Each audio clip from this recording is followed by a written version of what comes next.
Sexual intercourse ಮಾಡೋ ಟೈಮ್ನಲ್ಲಿ ತುಂಬ ಜಾಸ್ತಿ ಮಿತ್ಸ್ ಇದೆ. ಕಾಲ್ ಮೇಲೆ ಎತ್ಕೊಂಡೇ ಮಲ್ಕೋಬೇಕು ಅದಾದ್ಮೇಲೆ ಅಂತ, ಆ ಥರ ಏನೂ ಇಲ್ಲ. ಡೈಲಿ ಇಂಟರ್ಕೋರ್ಸ್ ಮಾಡಿದ್ರೆ ಚಾನ್ಸಸ್ ಹೆಚ್ಚಾಗುತ್ತಾ ಅಂತನೂ ಏನೂ ಇಲ್ಲ. ನೀವು ಜಿಮ್ಗೆ ಹೋಗ್ತಾ ಇದ್ದೀರಿ ಅಂದರೆ ಸಡನ್ ಆಗಿ ವೆಯ್ಟ್ ಲಾಸ್ ಆಗಿದ್ರು ಹಾರ್ಮೋನ್ಸ್ ಎಲ್ಲ ಇಂಬ್ಯಾಲೆನ್ಸ್ ಆಗಿಬಿಡುತ್ತೆ. Protein mixes and all these things also ಇದೆಲ್ಲನೂ ಎಫೆಕ್ಟ್ ಆಗಿಬಿಡುತ್ತೆ. ಮೊನ್ನೆ ನಾವು ಇಂಟರ್ಕೋರ್ಸ್ ಮಾಡ್ಕೊಂಡಿದ್ವಿ ಡಾಕ್ಟರ್, ಈ ಥರ ನಾನು ಐಪಿಲ್ ತೊಗೊಂಡಿದ್ದೀನಿ, ಮಕ್ಕಳಾಗಬಾರ್ದು ಅಂತ. ಎಮರ್ಜೆನ್ಸಿ ಕಾಂಟ್ರಸೆಪ್ಷನ್ ಅಂತ ಹೆಸರಿಟ್ಟಿದ್ದಾರೆ. ಸುಮ್ಮನೆ ಅದು ತಗೋತಾ ಇದ್ರೆ ಅದು ಒಂದು ಹಾರ್ಮೋನಲ್ ಆಟಮ್ ಬಾಂಬ್ ತರ. ಲೈಫ್ ಲಾಂಗ್ ಸ್ಪರ್ಮ್ ಪ್ರೊಡಕ್ಷನ್ ಇರುತ್ತೆ. ಎಸ್ಪೆಷಲಿ ಮೆನ್ ಅಬೌವ್, ಯಾರಿಗೆ ಸ್ಮೋಕಿಂಗ್ ಇದೆ, ಡಯಾಬಿಟಿಸ್ ಇದೆ, ಇಲ್ಲ ತುಂಬಾ ಹೀಟ್ ಎಕ್ಸ್ಪೋಜರ್ ಮಾಡ್ಕೊಂಡಿದ್ರೆ, ಲ್ಯಾಪ್ಟಾಪ್ಸ್ ಲ್ಯಾಪ್ ಮೇಲೆನೆ ಇಟ್ಕೊಂಡು ಕೆಲಸ ಮಾಡುತ್ತೆ, ಈ ತರ ಪ್ರಾಬ್ಲಮ್ಸ್ ಇದ್ದವರಿಗೆ ಇನ್ನೂ ಜಾಸ್ತಿ ರಿಸ್ಕ್ ಇರುತ್ತೆ. ಇದು DNA ಡ್ಯಾಮೇಜ್ ಅನ್ನೋದು ತುಂಬಾ ಪ್ರಾಬ್ಲಮ್ ಆಗುತ್ತೆ. ಹೆಣ್ಮಕ್ಳಲ್ಲಿ PCOD, PCOS ಈ ಸಮಸ್ಯೆಗಳು ಜಾಸ್ತಿ ಆಗ್ತದೆ. ಈಗಿನ ಆಹಾರ ಆ ಥರ ಇದೆ. ಇನ್ನೊಂದು 50% ಜನನಲ್ಲಿ ಜೆನೆಟಿಕ್ ಇಶ್ಯೂಸ್ ಇದೆ. ನೀವು ಲೈಫ್ ಸ್ಟೈಲ್ ಚೇಂಜಸ್ ಎಲ್ಲ ಮಾಡಿಬಿಟ್ಟು ಅದನ್ನ ಮ್ಯಾನೇಜ್ ಮಾಡಿ ಕಂಟ್ರೋಲ್ನಲ್ಲಿ ಇರಬೇಕಾಗುತ್ತೆ. ಕನ್ನಡ ಫಿಲ್ಮ್ ಆಕ್ಟ್ರೆಸ್ ಭಾವನಾ ಅವರು ಇತ್ತೀಚೆಗೆ ನ್ಯೂಸ್ ಅಲ್ಲಿದ್ರು. ಅವರು ಮದುವೆ ಆಗದೇನೆ ಮಕ್ಕಳು ಮಾಡ್ಕೊಂಡ್ರು. ಸಿಂಗಲ್ ವುಮೆನ್ ಇದ್ರೆ ಅವರು ಹೋಗ್ಬಿಟ್ಟು they can plan pregnancy donor sperm ಇಂದ ತಗೊಂಡು ಅವ್ರು ಪ್ಲಾನ್ ಮಾಡೋದು ಕಂಪ್ಲೀಟ್ಲಿ ಲೀಗಲ್. ಯಾವ್ದಾದ್ರು ಒಂದು ಗಂಡಸು ನನ್ನ ಮದುವೆ ಆಗಲ್ಲ ಮಗು ಬೇಕು ಅಂತಂದ್ರೆ ಮಾಡಿಸ್ಕೊಬೋದಾ? According to the rules single ಮೆನ್ಗೆ ಆ ಆಪ್ಷನ್ ಇಲ್ಲ. ಮತ್ತೆ ಹಂಗಿದ್ರೆ ಕರಣ್ ಜೋಹಾರ್ಗೆ ಹೆಂಗೆ 2 ಮಕ್ಕಳು? ಯಾಕೆ ಅಂದ್ರೆ ಪ್ರಿಯಾಂಕಾ ಚೋಪ್ರಾ, ನಯನ್ತಾರಾ ಸರೋಗೆಸಿ ಮಾಡಿಸ್ಕೊಂಡಿದ್ರು. ಇಂಡಿಕೇಶನ್ ಇರಬೇಕು. ಯಾಕೆ ಸರೋಗೆಸಿ ಮಾಡ್ತಾ ಇದ್ರಿ? ನಾನು ಪ್ರೆಗ್ನೆನ್ಸಿ ಕ್ಯಾರಿ ಮಾಡ್ತೀನಿ, ನನಗೆ ಇಷ್ಟು ನೀವು ಒಂದು 10 ಲಕ್ಷ ಕೊಡ್ರಿ, ಈ ತರ ಸರೋಗೆಸಿ, ಕಮರ್ಷಿಯಲ್ ಸರೋಗೆಸಿ ಮಾಡಕ್ ಆಗಲ್ಲ. ಫೇಮಸ್ ಫಿಲ್ಮ್ ಹೀರೋ, ಅವರಿಗೆ ಮಗು ಆಯ್ತು. ಅವರು ಸಾಕಷ್ಟು ವರ್ಷಗಳ ಮುಂಚೆ ಅವರು ಎಗ್ ನ ಫ್ರೀಸ್ ಮಾಡಿ ಇಟ್ಟಿದ್ರಂತೆ. ಈ ಎಗ್ ಫ್ರೀಸ್ ನೀವು ಮಾಡಿ ಇಟ್ಬಿಟ್ರೆ ಆಮೇಲೆ ನಿಮಗೆ 2 ವರ್ಷ 5 ವರ್ಷ 6 ವರ್ಷ ಆದ್ಮೇಲೆ ಡಾಕ್ಟರ್ ಈಗ ನನ್ಗೆ ಮದುವೆ ಆಗಿದೆ, ನಿಮ್ಮ ಹಸ್ಬೆಂಡ್ ಸ್ಪರ್ಮ್ ಇಂದ ಆ ಎಗ್ಸ್ ನಾವು ಫ್ರೀಸಿಂಗ್ ಇಂದ ತೆಗೆದ್ಬಿಟ್ಟು ಅದರಲ್ಲಿ ಹಾಕಿ ಯಾವುದು ಎಂಬ್ರಿಯೋ ಭ್ರೂಣ ಫಾರ್ಮ್ ಆಗುತ್ತೋ ಆ ಭ್ರೂಣನ ಡೈರೆಕ್ಟ್ ಆಗಿ ಗರ್ಭಾಶಯ ಒಳಗಡೆ ಇಡ್ತೀವಿ. ಮದುವೆ ಆದ್ರೆ ಗಂಡನಲ್ಲಿ ಸಮಸ್ಯೆ ಇರುತ್ತೆ, ಹೆಂಡತಿಲ್ ಸಮಸ್ಯೆ ಇದ್ರೆ ಗಂಡ ಹೇಳ್ಕೊಳಕ್ಕಾಗಲ್ಲ. ಮಕ್ಕಳು ಮಾಡ್ಕೊಳ್ಳೋದೇ ತುಂಬಾ ದೊಡ್ಡ ಪ್ರಾಬ್ಲಮ್ ಆಗಿದೆ. IVF ಮಾಡಿಸ್ಕೋಬೇಕು. ಯಾರಿಗೆ ಮಾಡ್ತೀವಿ ನಾವು? ಜನರಲಿ ರಿಪೀಟೆಡ್ ಅಬಾರ್ಷನ್ಸ್ ಆಗ್ತಾ ಇದೆ ಅಂದ್ರೆ ಅಂತದವರಿಗೆ ಇದು ಅಡ್ವಾನ್ಸ್ ಜೆನೆಟಿಕ್ ಟೆಸ್ಟಿಂಗ್ ಮಾಡ್ತೀವಿ, ಕ್ಯಾರಿಯರ್ ಸ್ಕ್ರೀನಿಂಗ್, ಹೋಲ್ ಎಕ್ಸೋಮ್ ಸೀಕ್ವೆನ್ಸಿಂಗ್ ಅಂತ. ಏನು ಕಾಂಟ್ರಸೆಪ್ಷನ್ ಏನು ಯೂಸ್ ಮಾಡಬಾರ್ದು ಅಂದ್ರೆ ಕಾಂಡಮ್ಸ್ ಇರಲಿ, ವೈಫ್ ಸೈಡ್ ಇಂದ ಏನು ಟ್ಯಾಬ್ಲೆಟ್ಸ್, ಕಾಂಟ್ರಸೆಪ್ಟಿವ್ ಪಿಲ್ಸ್ ಇರಲಿ, ವಿತೌಟ್ ಎನಿ ಕಾಂಟ್ರಸೆಪ್ಷನ್ 1 ವರ್ಷ ತನಕ ಅವರು ಟ್ರೈ ಮಾಡ್ತಾ ಇದ್ದಾರೆ, ಆದ್ರೂ ಅವ್ರಿಗೆ ಮಕ್ಕಳಾಗ್ತಾ ಇಲ್ಲ ಅಂದ್ರೆ ಅವಾಗ ಅವ್ರು ಬಂದ್ಬಿಟ್ಟು ಒಂದು ಫರ್ಟಿಲಿಟಿ ಸ್ಪೆಷಲಿಸ್ಟ್ ನ ಭೇಟಿ ಆಗ್ಬೇಕು. ತುಂಬಾ ಜಾಸ್ತಿ ವೇಟ್ ಇದ್ರೂನು ಪ್ರಾಬ್ಲಮ್, ತುಂಬಾ ಕಡಿಮೆ ಮಾಲ್ನರಿಸ್ಟ್ ಇದ್ರೂನು ಪ್ರಾಬ್ಲಮ್ ಆಗುತ್ತೆ ಟು ಕನ್ಸೀವ್. ಎಗ್ ರಿಲೀಸ್ ಆಗೋದು ಯಾವ್ದ್ಯಾವ್ದು ಆಗ್ಬೇಕು ಪ್ರತಿ ತಿಂಗಳ, ಆ ಎಗ್ ರಿಲೀಸ್ ಅನ್ನೋದು ಆಗಲ್ಲ. ಈಗ ಹೆಣ್ಮಕ್ಳಲ್ಲಿ what is the right age? ನೀವು 20s ನಲ್ಲಿ ಇದ್ದವಾಗ ತುಂಬಾ ಹೆಲ್ದಿ ಆಗಿ ಇರುತ್ತೆ ಎಗ್ಸ್. ಗಂಡಸರಲ್ಲಿ ಮೇನ್ ಇಶ್ಯೂ ಅಂತ ಇರೋದು sperm count. Husband wife when they are trying to have sexual intercourse, erection problem ಇದೆ, ಎಜಾಕ್ಯುಲೇಷನ್ ಪ್ರಾಬ್ಲಮ್ ಇದೆ ಅಂದ್ರೆ, ಆರ್ ಟೆಸ್ಟಿಕ್ಯುಲರ್ಸ್ ಏರಿಯಾನಲ್ಲಿ ಅವರಿಗೆ ನೋವು ಬರ್ತಾ ಇದೆ, ಪೇನ್ ಇದೆ, ಆರ್ ಡಿಸ್ಕಂಫರ್ಟ್ ಇದೆ ಅಂದ್ರೆ they have to meet a doctor immediately. Forcefully ನಡೀತಿದೆ ಅಂದ್ರೆ, ಫಾರ್ ಎಕ್ಸಾಂಪಲ್ ಹೆಂಡತಿಗೆ ಇಷ್ಟ ಇಲ್ಲ, ಗಂಡ ಏನೋ ಫಿಸಿಕಲ್ ಮಾಡ್ತಾನೆ, ಗಂಡಂಗೆ ಇಷ್ಟ ಇಲ್ಲ, ಹೆಂಡತಿಗೋಸ್ಕರ ಏನೋ ಮಾಡ್ತಿರ್ತಾನೆ. ಇಲ್ಲಿ is directly related to that ಅಥವಾ ಹೇಗೋದು?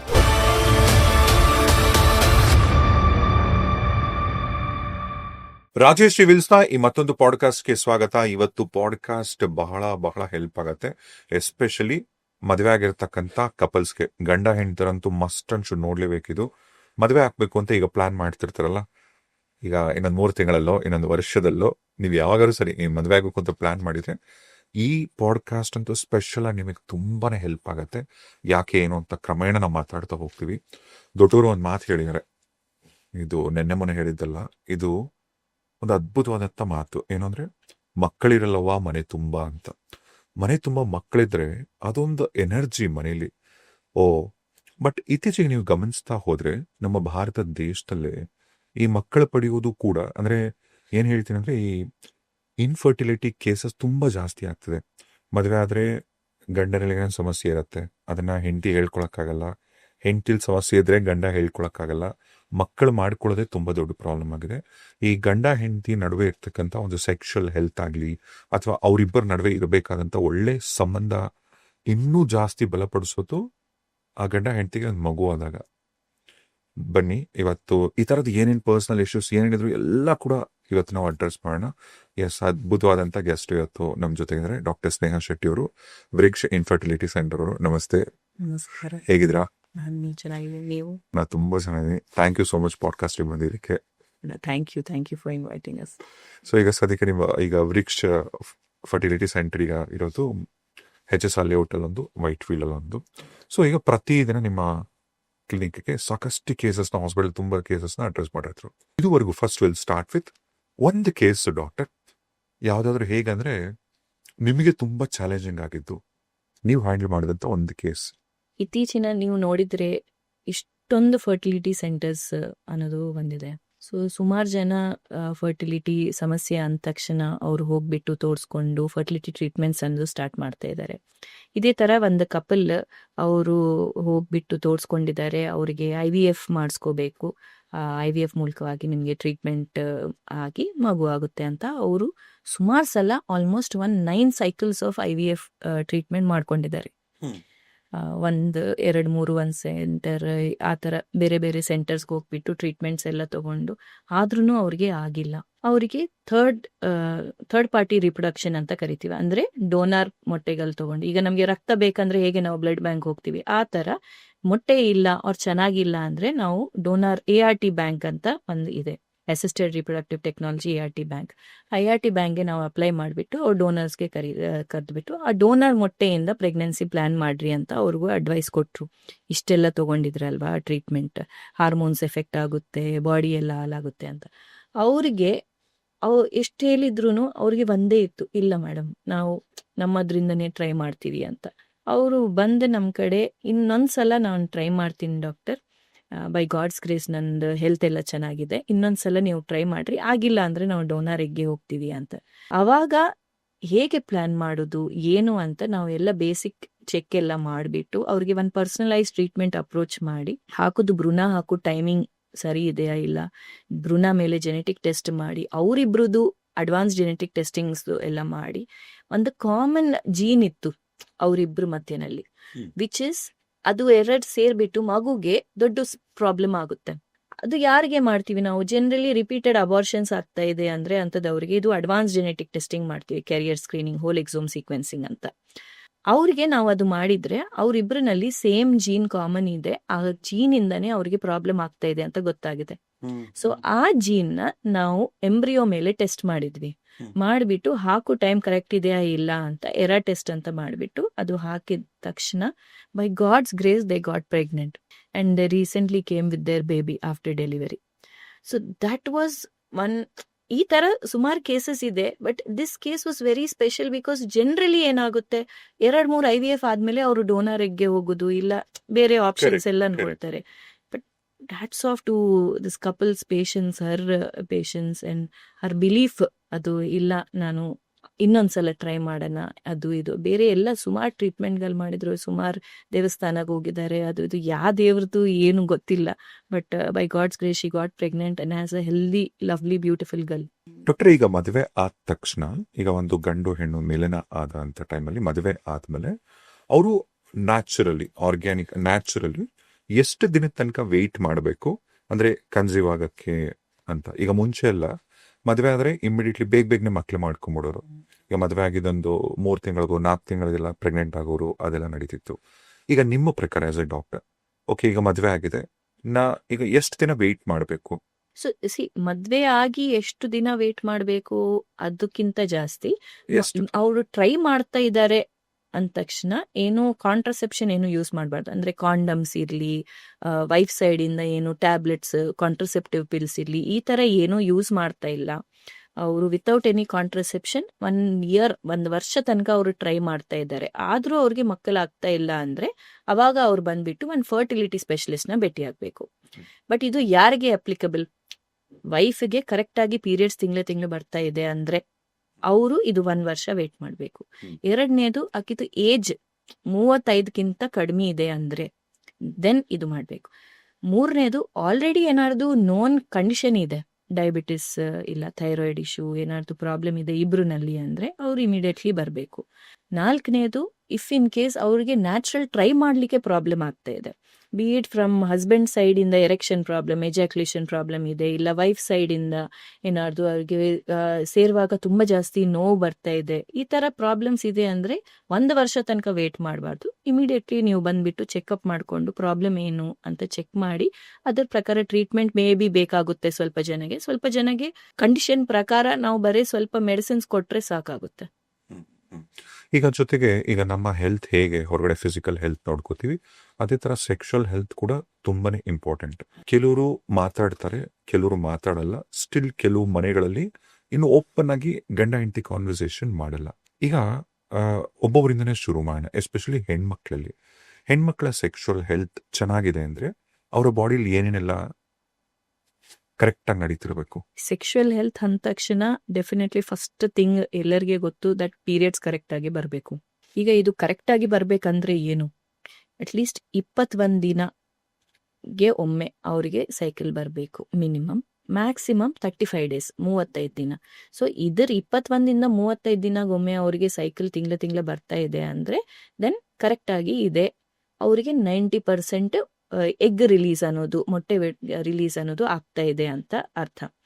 ಎರಡನೇದು, ಇಫ್ ಇನ್ ಕೇಸ್ ಅವ್ರಿಗೆ ರಿಪೀಟೆಡ್ ಇನ್ಫೆಕ್ಷನ್ಸ್ ಬರ್ತಾ ಇದೆ, ಯೂರಿನ್ ಇನ್ಫೆಕ್ಷನ್ ಆಗಲಿ, ವೆಜೈನಲ್ ಇನ್ಫೆಕ್ಷನ್ಸ್ ಆಗಲಿ, ದೆನ್ನು ಸೆಕ್ಷುವಲ್ ಹೆಲ್ತ್ ಮೇಲೆ ಆ ಇನ್ಫೆಕ್ಷನ್ಸ್ ಮೇಲೆ ಹೋಗ್ಬಿಟ್ಟು ಗರ್ಭಾಶಯ ಇನ್ಫೆಕ್ಷನ್, ಟ್ಯೂಬ್ಸ್ ಇನ್ಫೆಕ್ಷನ್ ಈ ಥರ ಆಗ್ಬೋದು. ಸೊ ಅದನ್ನು ಅವರು ಚೆಕ್ ಮಾಡ್ತಾ ಇರಬೇಕು. ಮೂರನೇದು, ಪೀರಿಯಡ್ಸ್ ಆವಾಗ ತುಂಬ ಜಾಸ್ತಿ ಪೇನ್ ಇದೆ, ನೋವು ಬರ್ತಾ ಇದೆ. ನಾರ್ಮಲ್ ಆಗಿ ನೀವು ನೋಡಿದ್ರೆ ನಮ್ಮ ಮನೆಯಲ್ಲಿನೂ ಹೆಂಗಸರು ಅವ್ರಿಗೆ ಪೀರಿಯಡ್ ಬಂದ ತಕ್ಷಣ ಅವ್ರಿಗೆ ಸ್ವಲ್ಪ ನೋವು ಅನ್ನೋದು ಇರುತ್ತೆ, ಅನ್ಈಸಿನೆಸ್ ಇರುತ್ತೆ, ಇದೆಲ್ಲ. ಬಟ್ ಅದು ಸ್ವಲ್ಪ ಜನಕ್ಕೆ ತುಂಬ ಜಾಸ್ತಿ ಇರುತ್ತೆ. ಅವ್ರು ಏನು ಕೆಲಸ ಮಾಡೋಕ್ಕಾಗಲ್ಲ, ಮಾತ್ರೆ ತಗೊಂಡಿದ್ರು ಕಡಿಮೆ ಆಗಲ್ಲ. This is an indication that there is some problem. Endometriosis ಅನ್ನೋದು ಕಂಡೀಷನ್ ಇದರ ಹೆಸರು. ಆ ಥರ ಏನಾದ್ರು ಮೆಡಿಕಲ್ ಕಂಡೀಷನ್ ಇದ್ರೂ ಈ ಥರ ತುಂಬ ನೋವಿರುತ್ತೆ. ಸೊ ಇದು basic things from the wife side of it. ಹೆಂಗೆ ಸರ್ ಅವರಿಗೆ ಈ ಥರ ಪ್ರಾಬ್ಲಮ್ಸ್ ಇದೆ ಅಂದರೆ ನೀವು ನೆಗ್ಲೆಕ್ಟ್ ಮಾಡಬಾರ್ದು. ಇದು ಇಮಿಡಿಯೇಟ್ಲಿ ನೀವು ನಿಮ್ಮ ಗೈನಕಾಲಜಿಸ್ಟ್ ಹತ್ರ ಇದ್ದವರಿಗೆ, ಇಲ್ಲ ಅಂದರೆ ಫರ್ಟಿಲಿಟಿ ಡಾಕ್ಟರ್ನ ಭೇಟಿಯಾಗಿದ್ರೆ ಏನಾದ್ರು ಪ್ರಾಬ್ಲಮ್ಸ್ ಇದೆ ಅಂತ ಗೊತ್ತಾಗುತ್ತೆ. ಈಗ ನಮ್ಮ ದೇಶದಲ್ಲಿ ಅಂತಲ್ಲ ಆಲ್ಮೋಸ್ಟ್ ಎಲ್ಲ ಕಡೆ ಈಗ ಈ ಹೆಣ್ಮಕ್ಳಲ್ಲಿ PCOD, PCOS ಈ ಸಮಸ್ಯೆಗಳು ಜಾಸ್ತಿ ಆಗ್ತದೆ. ಇದು ಏನ್ ಮೇನ್ ರೀಸನ್ ಏನಿದಕ್ಕೆ ಕಾರಣಗಳೇನು? ನೀವು ಡೆಫಿನೆಟ್ಲಿ ಕರೆಕ್ಟಾಗಿ ಹೇಳಿದ್ರಿ. ಹಿಂದಿನ ಕಾಲ ಇಷ್ಟೆಲ್ಲ ನಾವು PCOD ಅಂತ ನಾವು ಯಾವಾಗ ಕೇಳಿಲ್ಲ. ಈಗ ನೀವು ನೋಡಿದ್ರೆ ಎಷ್ಟು ಕಾಮನ್ ಆಗಿದೆ. ಸೊ ಈಗಿನ ಆಹಾರ ಆ ಥರ ಇದೆ, ಫುಡ್ ಪೊಲ್ಯೂಷನ್, ಎಷ್ಟು ಪೆಸ್ಟಿಸೈಡ್ಸ್, ಅದೆಲ್ಲ ಕಂಪ್ಲೀಟ್ಲಿ ಚೇಂಜ್. ಹಿಂದಿನ ಕಾಲ ನಾವು ತಿನ್ನುವ ಅನ್ನಗೆ ಈಗ ತಿನ್ನುವ ಅನ್ನನಲ್ಲಿ ಎಷ್ಟು ಡಿಫ್ರೆನ್ಸ್ ಇದೆ. ಸೊ ಡೆಫಿನೆಟ್ಲಿ ಅದೆಲ್ಲನೂ ಚೇಂಜ್ ಆಗಿದೆ. ಎರಡನೇದು, ಹಿಂದಿನ ಕಾಲ ಅವರು ಎಷ್ಟು ಕೆಲಸ ಮಾಡ್ತಾ ಇದ್ರು, ಸನ್ಲೈಟ್ ಎಕ್ಸ್ಪೋಜರ್ ಎಷ್ಟಿತ್ತು, ಎಲ್ಲ ಕಡೆ ನಡೀತಿದ್ರು ಹೌದು. ವಾಕಿಂಗ್. ಈಗ ಪ್ರತಿಯೊಂದು ಕಡೆ AC ಇದೆ, ಹಾರ್ಡ್ಲಿ ನಾವು ನಡೆಯೋದು, ಸನ್ಲೈಟ್ ಎಕ್ಸ್ಪೋಜರ್ ಅಷ್ಟಿಲ್ಲ. ಪ್ರತಿಯೊಂದಕ್ಕೆ ಮೆಷಿನ್ ಇದೆ, ಗ್ರೈಂಡರ್ಗೆ ಮೆಷಿನ್ ಇದೆ. ಸೊ ನಾವು ಮಾಡೋದು ಅಷ್ಟು ಕೆಲಸನೂ ಕಡಿಮೆ ಆಗಿಬಿಟ್ಟಿದೆ. ಸೊ ಇದೆಲ್ಲ ಚೇಂಜಸ್ ಇಂದ ಹಾರ್ಮೋನಲ್ ಇಂಬ್ಯಾಲೆನ್ಸಸ್ ಅನ್ನೋದು ಸ್ಟಾರ್ಟ್ ಆಗಿದೆ. ಈ ಹಾರ್ಮೋನಲ್ ಇಂಬ್ಯಾಲೆನ್ಸ್ ಇಂದ ಈ PCOD ಸಮಸ್ಯೆಗಳನ್ನೋದು ಬರ್ತಾ ಇದೆ. ಎರಡನೇ ಕಾರಣ ಇದು 50%. ಇನ್ನೊಂದು 50% ಜನನಲ್ಲಿ ಜೆನೆಟಿಕ್ ಇಶ್ಯೂಸ್ ಇದೆ. ಸೊ ಆ ಜೆನೆಟಿಕ್ ಇಶ್ಯೂ ಇಂದ ಏನಾಗುತ್ತೆ, ಅದು ನೀವು ಎಷ್ಟು ಕರೆಕ್ಟ್ ಮಾಡಿದ್ರು, ಎಷ್ಟು ಜಿಮ್ಗೆ ಹೋಗಿ, ಎಷ್ಟು ನಿದ್ದೆ ಚೆನ್ನಾಗಿ ಮಾಡಿ, ಊಟ ಸರಿಯಾಗಿ ತಿಂದ್ರೂ PCOD ಅನ್ನೋದು ಕಂಟಿನ್ಯೂ ಆಗ್ತಾನೆ ಇರುತ್ತೆ. ಆ ಜೆನೆಟಿಕ್ ಇಶ್ಯೂ ಅಂದ್ರಲ್ಲ, ಅದು ಹೆರಿಡಿಟ್ರಿನಾ? ಹೆರಿಡೆಟ್ರಿ ಅಂದ್ರೆ ನಿಮ್ ಫ್ಯಾಮಿಲೀಸ್ನಲ್ಲಿ ಇತ್ತು, ಅದು ಬರ್ತಾ ಇದೆ ಅಂತ. ಜೆನೆಟಿಕ್ ಅಂದ್ರೆ ನೀವು ನಿಮ್ಮ ತಾಯಿ ಗರ್ಭಾಶಯನಲ್ಲಿ ಇದ್ದವಾಗ ಕಣ್ಣು, ಮೂಗು ಎಲ್ಲ ಫಾರ್ಮ್ ಆಗ್ತಾ ಇರುತ್ತೆ. ಆ ಟೈಮ್ನಲ್ಲಿ ಬ್ರೇನ್ ಓವರಿದು ಕನೆಕ್ಷನ್ ಫಾರ್ಮ್ ಆಗುತ್ತೆ. ಅವಾಗ ಏನಾದ್ರು ಮ್ಯೂಟೇಶನ್ ಅಂತ ಕರಿತೀವಿ. ಆ ಫಾರ್ಮೇಶನ್ ನಲ್ಲಿ ಏನಾದ್ರು ಪ್ರಾಬ್ಲಮ್ ಇದ್ರೂ ಜೆನೆಟಿಕ್ ಸಮಸ್ಯೆಗಳು ಬಂದ್ಬಿಟ್ಟು ಈ PCOD ಪ್ರಾಬ್ಲಮ್ ಬರ್ಬೋದು. ಅದನ್ನ ನಾವು ಏನು ಮಾಡಕ್ಕಾಗಲ್ಲ, ನಾವು ಆ ಜೀನ್ಸ್ ತೆಗೆದುಬಿಟ್ಟು ಬಿಸಾಕ್ಲಿಕ್ಕೆ ಆಗಲ್ಲ. So we can only try to manage it. ಅಂದ್ರೆ ಇದು ಸಿಂಪ್ಟಮ್ಸ್ ಎಲ್ಲ ಸರಿಯಾಗಿ ಇರಬೇಕು, ಕರೆಕ್ಟ್ ಆಗಿ ಪೀರಿಯಡ್ಸ್ ಬರಬೇಕು, ಅಂಡ್ ಕಾಂಪ್ಲಿಕೇಶನ್ಸ್ ಆಗಬಾರ್ದು. ಸೊ ಈ ತರ ಜೆನೆಟಿಕ್ ಕಾಸ್ ಇದೆ ಅಂದ್ರೆ ಅವ್ರಿಗೆ ಶುಗರ್, ಡಯಾಬಿಟಿಸ್ ಬರೋದು, ಕಾರ್ಡಿಯಾಕ್ ಹಾರ್ಟ್ ಡಿಸೀಸಸ್ ಬರೋದು, ಇದೆಲ್ಲ ಪ್ರಾಬ್ಲಮ್ಸ್ ಅವರಿಗೆ ರಿಸ್ಕ್ ಇರುತ್ತೆ ಜಾಸ್ತಿ. ಸೊ ಇದೆಲ್ಲ ಬರಬಾರ್ದು ಅಂದ್ರೂ ನೀವು ಲೈಫ್ ಸ್ಟೈಲ್ ಚೇಂಜಸ್ ಎಲ್ಲ ಮಾಡಿಬಿಟ್ಟು ಅದನ್ನ ಮ್ಯಾನೇಜ್ ಮಾಡಿ ಕಂಟ್ರೋಲ್ನಲ್ಲಿ ಇರಬೇಕಾಗುತ್ತೆ. ಈಗ ತುಂಬಾ ಜನ ಹೆಣ್ಮಕ್ಳಂತಲ್ಲ, ಎಲ್ಲರೂ ಹುಡುಗನೇ ಆಗ್ಲಿ ಇತ್ತೀಚೆಗೆ ಈ ವೇಟ್ ಗೇನ್ ಇಶ್ಯೂಸ್ ತುಂಬಾ ಜಾಸ್ತಿ ಆಗ್ತದೆ. ಬೇಗ ದಪ್ಪ ಆಗ್ಬಿಡ್ತಾರೆ. ಕೆಲವು ಹೆಣ್ಮಕ್ಳು ಮೆಚೂರ್ ಆಗ್ತಿದ್ದಂಗೆ ಕೆಲವ್ರು ದಪ್ಪ ಆಗ್ತಾರೆ, ಇನ್ ಕೆಲವರು ಮದುವೆ ಆದ್ಮೇಲೆ ಅಥವಾ ಮಕ್ಕಳು ಮಾಡ್ಕೊಳ್ಳೋ ಟೈಮಲ್ಲಿ ಈ ಪ್ರೋಸೆಸ್ಸಲ್ಲಿ ಈ ವೆಯ್ಟ್ ಅನ್ನೋದಿರತ್ತಲ್ಲ, ಇದು ಒಂದು ಹೆಣ್ಮಗಳು ಕ್ಯಾರಿ ಆಗಕ್ಕೆ ಎಷ್ಟು ಸಮಸ್ಯೆ ಕ್ರಿಯೇಟ್ ಮಾಡುತ್ತೆ ಕನ್ಸೀವ್ ಆಗಕ್ಕೆ? ವೇಟ್ ಅಂದ್ರೆ ನಮಗೆ ಒಂದು ಇಷ್ಟು ರೇಂಜ್ ಅಂತ ಇರುತ್ತೆ. BMI ನಿಮ್ಮ ಹೈಟ್ ಪ್ರಕಾರ ಇಷ್ಟು ವೇಟ್ ಇರಬೇಕು ಇಷ್ಟು ಏಜ್ಗೆ ಅಂತ. ತುಂಬಾ ಜಾಸ್ತಿ ವೇಟ್ ಇದ್ರೂನು ಪ್ರಾಬ್ಲಮ್, ತುಂಬಾ ಕಡಿಮೆ ಮಾಲ್ನರೆಸ್ಟ್ ಇದ್ರೂನು ಪ್ರಾಬ್ಲಮ್ ಆಗುತ್ತೆ ಟು ಕನ್ಸೀವ್, ಪ್ರೆಗ್ನೆಂಟ್ ಆಗ್ಲಿಕ್ಕೆ. ಸೊ ಅದು ಕರೆಕ್ಟ್ ವೇಟ್ ನಲ್ಲಿ ರೇಂಜ್ ನಲ್ಲಿ ಇರುವುದು ತುಂಬಾ ಇಂಪಾರ್ಟೆಂಟ್. ಯಾಕಂದ್ರೆ ಇದು ತುಂಬಾ ಕಡಿಮೆ ವೇಟ್ ಇರೋದು ಇಲ್ಲ ತುಂಬಾ ಜಾಸ್ತಿ ವೇಟ್ ಇದ್ರೂನು ಹಾರ್ಮೋನ್ಸ್ ಮೇಲೆ ಅದು ಎಫೆಕ್ಟ್ ತುಂಬಾ ಜಾಸ್ತಿ ಆಗುತ್ತೆ. ಸೊ ಅದರಿಂದ ನಿಮ್ಗೂ ಎಗ್ ರಿಲೀಸ್ ಆಗೋದು ಯಾವ್ದ್ಯಾವ್ದು ಆಗ್ಬೇಕು ಪ್ರತಿ ತಿಂಗಳ, ಆ ಎಗ್ ರಿಲೀಸ್ ಅನ್ನೋದು ಆಗಲ್ಲ ಆ ಹಾರ್ಮೋನಲ್ ಇಂಬ್ಯಾಲೆನ್ಸ್ ಇಂದ. ಸೊ ಪ್ರೆಗ್ನೆನ್ಸ್ ಆಗ್ಲಿಕ್ಕೆ ಕನ್ಸೀವ್ ಆಗ್ಲಿಕ್ಕೆ ತುಂಬಾ ಪ್ರಾಬ್ಲಮ್ ಆಗ್ಬೋದು. ಈಗ ಹೆಣ್ಮಕ್ಳಲ್ಲಿ what is the right age? ಯಾವ ಏಜ್ ಒಳಗಡೆ ಅಂದ್ರೆ ಕರೆಕ್ಟ್ ಆಗಿ ಒಂದು ಒಳ್ಳೆ ಹೆಲ್ದಿ ಎಗ್ ಸಿಗತ್ತೆ? ನಿಮ್ ಪ್ರಕಾರ ಯಾವ ಏಜ್ ಅಲ್ಲಿ ಆಗ್ಬೋದು ಕನ್ಸೀವ್ ಆಗ್ಬೇಕು, ಅಥವಾ ಈ ಏಜ್ ಒಳಗಡೆ ಅನ್ನೋದ? ಆಕ್ಚುಲ್ ಆಗಿ ಹೇಳ್ಬೇಕಂದ್ರೆ ನೀವು ಮೆಂಟಲಿ ಫಿಸಿಕಲಿ ಯಾವಾಗ ರೆಡಿ ರೆಡಿ ಇದ್ದೀರೋ ಅವಾಗ ಅಂತ ಹೇಳ್ಬೇಕು. But scientifically as a doctor ನಾನು ಹೇಳ್ಬೇಕಂದ್ರೆ ಬಯಾಲಜಿ ಪ್ರಕಾರ ನೀವು 20s ನಲ್ಲಿ ಇದ್ದವಾಗ ತುಂಬಾ ಹೆಲ್ದಿಯಾಗಿ ಇರುತ್ತೆ eggs. So late 20s or early 30s also ನಾವು ಟು ಅ ಸರ್ಟನ್ ಎಕ್ಸ್ಟೆಂಟ್ ಅಂತ ಹೇಳ್ಬೋದು. But best time period to get pregnant is 20s ನಲ್ಲಿ. ಅವಾಗ ಹೆಲ್ದಿಯಾಗಿ ಇರುತ್ತೆ ಯಂಗ್ ವುಮೆನ್ಗೆ. ಬಿಕಾಸ್ ಏನಾಗುತ್ತೆ, ಹೆಂಗಸರ ಅವರಿಗೆ ನಾವು ಹುಟ್ಟುವಾಗ ಇಷ್ಟು ಎಗ್ಸ್ ಅಂತ ಒಂದು ಫಿಕ್ಸ್ಡ್ ಅಮೌಂಟ್ ಇರುತ್ತೆ. ಹೇಗೆ ಅವ್ರದ್ದು ಏಜ್ ಹೆಚ್ಚಾಗ್ತಾ ಇರುತ್ತೆ ಹಾಗಾಗಿ ಅವ್ರದ್ದು ಎಗ್ಸ್ ಕ್ವಾಂಟಿಟಿ ಅಂಡ್ ಕ್ವಾಲಿಟಿ ಎರಡು ಕಡಿಮೆ ಆಗುತ್ತೆ. ಸೊ ಸಂಖ್ಯೆನೂ ಕಡಿಮೆ ಆಗುತ್ತೆ, ಅದು ಹೇಗೆ ಕಡಿಮೆ ಆಗುತ್ತೋ ಕ್ವಾಲಿಟಿನೂ ಕಡಿಮೆ ಆಗ್ತಾ ಹೋಗುತ್ತೆ. ಅದಕ್ಕೆ ಈಗ ನಿಮ್ಗೆ ಏನು ಗೊತ್ತಿಲ್ಲ, 20 ವರ್ಷ ಹುಡುಗಿಗೆ ಈಗ ಮದ್ವೆ ಆಗಿದೆ, ಮಕ್ಕಳು ಆಗ್ತಾರ ಅಂದ್ರೆ ನೀವು ಹೇಳ್ತೀರಿ ಯಾಕಾಗಲ್ಲ ಅಮ್ಮ ನಿನ್ಗೆ ಆಗುತ್ತೆ, ನಿನ್ನ ಏಜ್ ಎಷ್ಟು 20, ಕರೆಕ್ಟ್ 30-35ಗೆ ಈಗಿನ ಕಾಲದಲ್ಲಿ ಎಲ್ಲರದು 30-35ಗೆನೆ ಆಗ್ತಾ ಇದೆ, ಪರವಾಗಿಲ್ಲ ಆಗುತ್ತೆ ಅಂತ. 40-45ಗೆ ಒಂದ್ಸಲ ನೀವು ಡಾಕ್ಟರ್ನ ಭೇಟಿಯಾಗ್ರಿ ಅಂತ ಹೇಳ್ತೀರಿ. 50-60ಗೆ ಇಲ್ಲಮ್ಮ ಆಗಲ್ಲ, ನನ್ನ ಪ್ರಕಾರ ಇಷ್ಟು ಏಜ್ ಆಗಿದೆ ಅಲ್ವಾ, ಆಗಿದ್ರೂ ಬೇಬಿನಲ್ಲಿ ಪ್ರಾಬ್ಲಮ್ ಆಗ್ಬೋದು, ಜೆನೆಟಿಕ್ ಪ್ರಾಬ್ಲಮ್ ಆ ಥರ ಎಲ್ಲ ಇಶ್ಯೂಸ್ ಇರ್ಬೋದು, ನಿಮ್ಮ ಹೆಲ್ತ್ಗೂ ಪ್ರಾಬ್ಲಮ್ ಆಗ್ಬೋದು ಈ ಏಜ್ನಲ್ಲಿ ಪ್ರೆಗ್ನೆಂಟ್ ಆಗಿದ್ರೆ ಅಂತ ಹೇಳ್ತೀವಿ. ಈ ಥರ ಏಜ್ ಹೆಚ್ಚಾಕೊಂತ ಹೋಗಿದ್ರೇನೆ ಅದು ಕಡಿಮೆ ಆಗ್ತಾ ಇರುತ್ತೆ. ಸೊ ದಟ್ ಈಸ್ ಆಲ್ಸೋ ತುಂಬಾ ಇಂಪಾರ್ಟೆಂಟ್. ಸೊ ಏಜ್ದು ನಾವು ನೋಡ್ತಾ ಇರಬೇಕು. ಮತ್ತೆ ಈಗ ಗಂಡಸರಲ್ಲಿ ಮೇನ್ ಇಶ್ಯೂ ಅಂತ ಇರೋದು ಈ ಸ್ಪರ್ಮ್ ಕೌಂಟ್. ಸೊ ಈಗ ಒಂದು ಹುಡುಗನಲ್ಲಿ ಮದುವೆಗೆ ರೆಡಿ ಇದ್ದಾನೆ ಅಥವಾ ಮದುವೆ ಆಗಿದೆ ಅಂತ ಇಟ್ಕೊಳ್ಳು, ಅವರಲ್ಲಿ ಐಡಿಯಲ್ ಸ್ಪರ್ಮ್ ಕೌಂಟ್ ಕರೆಕ್ಟ್ ಆಗಿ ಇದೆಯಾ ಇಲ್ವಾ ಅಂತ ಹೇಗೆ ಚೆಕ್ ಮಾಡ್ಕೊಬೋದು? ಮೇಲ್ ಫರ್ಟಿಲಿಟಿ ಅಂದ ತಕ್ಷಣ ಅವ್ರಿಗೆ ಏನೋ ಸಿಂಪ್ಟಮ್ಸ್, ಈಗ ಫಿಮೇಲ್ಸ್ಗೆ ನಾವು ಹೇಳಿದ ತರ ಬ್ಲೀಡಿಂಗ್ ಇಶ್ಯೂಸ್, ಪೀರಿಯಡ್ ಸೈಕಲ್ಸ್ ಅದು ಇದು ಬರ್ತಾ ಇರುತ್ತೆ. ಮೇಲ್ಸ್ಗೆ ಹೇಗೆ ಗೊತ್ತಾಗೋದು? ಅವ್ರಿಗೆ ಏನು ಪ್ರಾಬ್ಲಮ್ ಇಲ್ಲ ಅಂದ್ರೆ ನೀವು ಬರೀ ಫರ್ಟಿಲಿಟಿದು ನಾನು ಚೆಕ್ ಮಾಡಿಸ್ಕೋಬೇಕು ಅಂದ್ರೆ ಸೀಮನ್ ಅನಾಲಿಸಿಸ್ ಅಂತ ಕಣ ಪರೀಕ್ಷೆ ಅಂತ ಇರುತ್ತೆ.